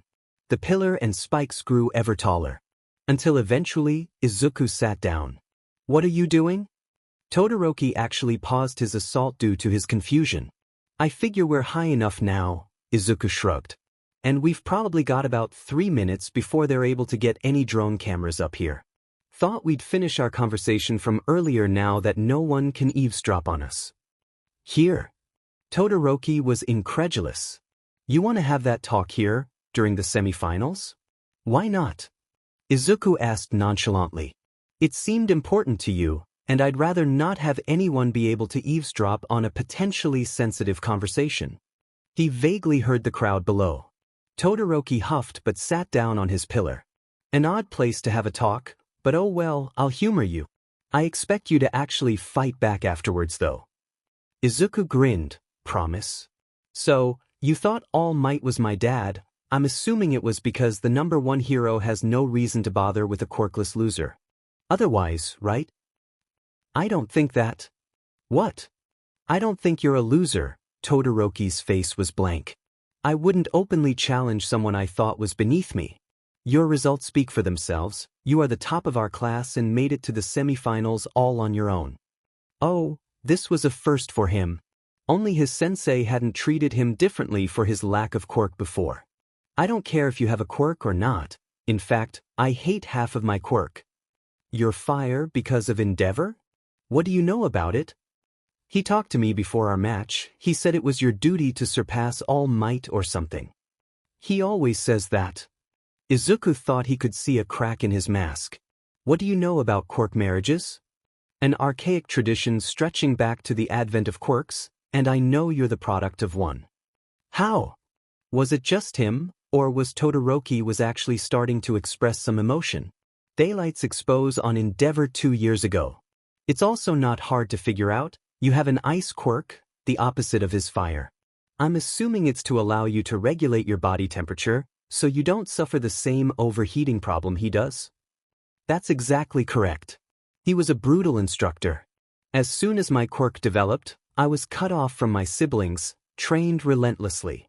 I figured. I saw the way you sparred in class. There was only one way you would learn to fight like that. The expose left a lot out about him. Daylight didn't reveal who he really is. Everyone sees the great hero. No one knows about the brutal father he is underneath it. He made my home a living hell. Turned my mother into a shell of herself. And I could never tell anyone. No one would believe me. No one could understand. Izuku gave a dry chuckle. Something funny? Todoroki snapped. Abusive fathers with fire quirks? I know more than you think. He lifted his shirt, revealing the massive burn mark on his left side. Todoroki's eyes shot up in surprise at the sight. My father hated having a quirkless son. When he found out that there was a slight chance I had a dormant quirk, he made it his mission to force it to manifest itself. He ended up driving my mom away too. She left when I was 7, said she couldn't deal with it anymore. He pulled his shirt back down. So yeah, I understand more than you could imagine. So, you see why I can't use his fire. Why I have to win with just my mother's ice. I do, but if I can be frank, that's bullshit. He caught the look of confusion and betrayal on Todoroki's face. Funny, how in a short conversation, he was beginning to be able to read the stoic boy. It's not his fire, it's yours. It's not your mother's ice either. Your quirk is your own. Your story is your own. You are not your father, and I'm not mine. You're not defined by your quirk, and I'm not defined by my quirklessness. I take pride in who I am, you should too. I've never thought about it like that, maybe you're right. But it's not that simple. It never is. It isn't for me either. The past isn't something you can just let go of that easily. But if you want, we can work through it together. You don't have to do this alone. Todoroki looked pensive. But it won't happen overnight. And it won't happen today. And the crowd down there is still expecting a show. We should probably give them one. I won't use my fire. Not in front of him. Not what I was going to suggest. If you want to give them a show and PSS off your dad, why not abandon both sides? What do you mean? Fight me without your quirk. Fight me on even ground. Let's settle our fight from class. Todoroki gave him a half smile. That would definitely PSS him off. What the hell? Let's do it. With that, Izuku stood up and began to slide down the spike of ice while Todoroki began to melt the rest. Before long they stood on the ground, in an empty arena. The crowd waited with bated breath. And then the real fight started. This time, they understood each other. There was no holding back, no punches pulled. There would be no forfeiting from either of them. This would be a bitter fight to the end. And what an end it was. They fought on even ground. Out of respect, Izuku didn't use one for all. If Todoroki agreed to fight without his quirk, it was only fair that Izuku did the same. Without his capture weapons, the fight was incredibly close. What finally did Todoroki in was his lack of spatial awareness. Whereas Izuku was always aware of where he was, Todoroki hadn't realized how close he was to the edge. His last move was reckless. In a real fight it would cost him his life. But as long as Todoroki landed outside the arena, it would be a win for him. He charged him, dropping his guard entirely. He took a huge blow, but his momentum was enough, and Todoroki went flying. Todoroki is out of bounds. Midnight called. Nakamura wins the fight. What a performance! Mike screamed. A phenomenal fight, to the bitter end. The crowd actually cheered at their fight. Though it wasn't the fight anyone expected, it was definitely an entertaining fight to watch. For the first time in the tournament, Izuku was able to stand tall and smile at the crowd. In this moment he didn't resent them. And then his eyes landed on Endeavor and his smile grew. The man was furious, his fire threatening to burn out of control. He held his smirk back, helped Todoroki up, and made his way out of the arena. What an idiot, Bakugo told him as he passed him in the tunnel. Not using his quirk. I won't show the same mercy, Deku. I'll show you the difference between us. You don't belong at this school, and I intend to prove it. I'd expect nothing less, Kaken, Izuku replied derisively. And maybe, when I beat your butt into the ground, you'll finally stop underestimating me. Maybe for once, you'll learn to watch your goddamn mouth. He walked away.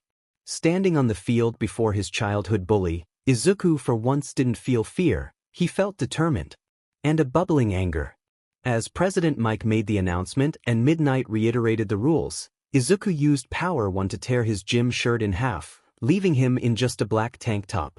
He took each half and wrapped them around each of his forearms.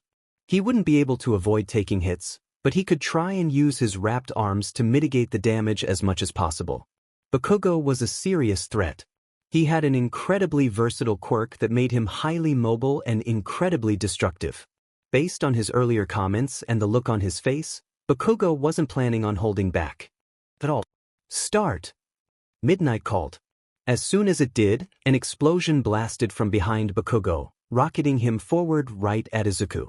He'd learned from their last fight and avoided a big right swing, choosing instead to send a blast at him when he was still outside of Izuku's reach.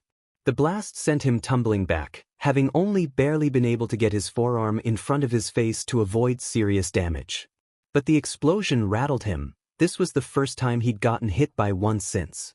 Flashback.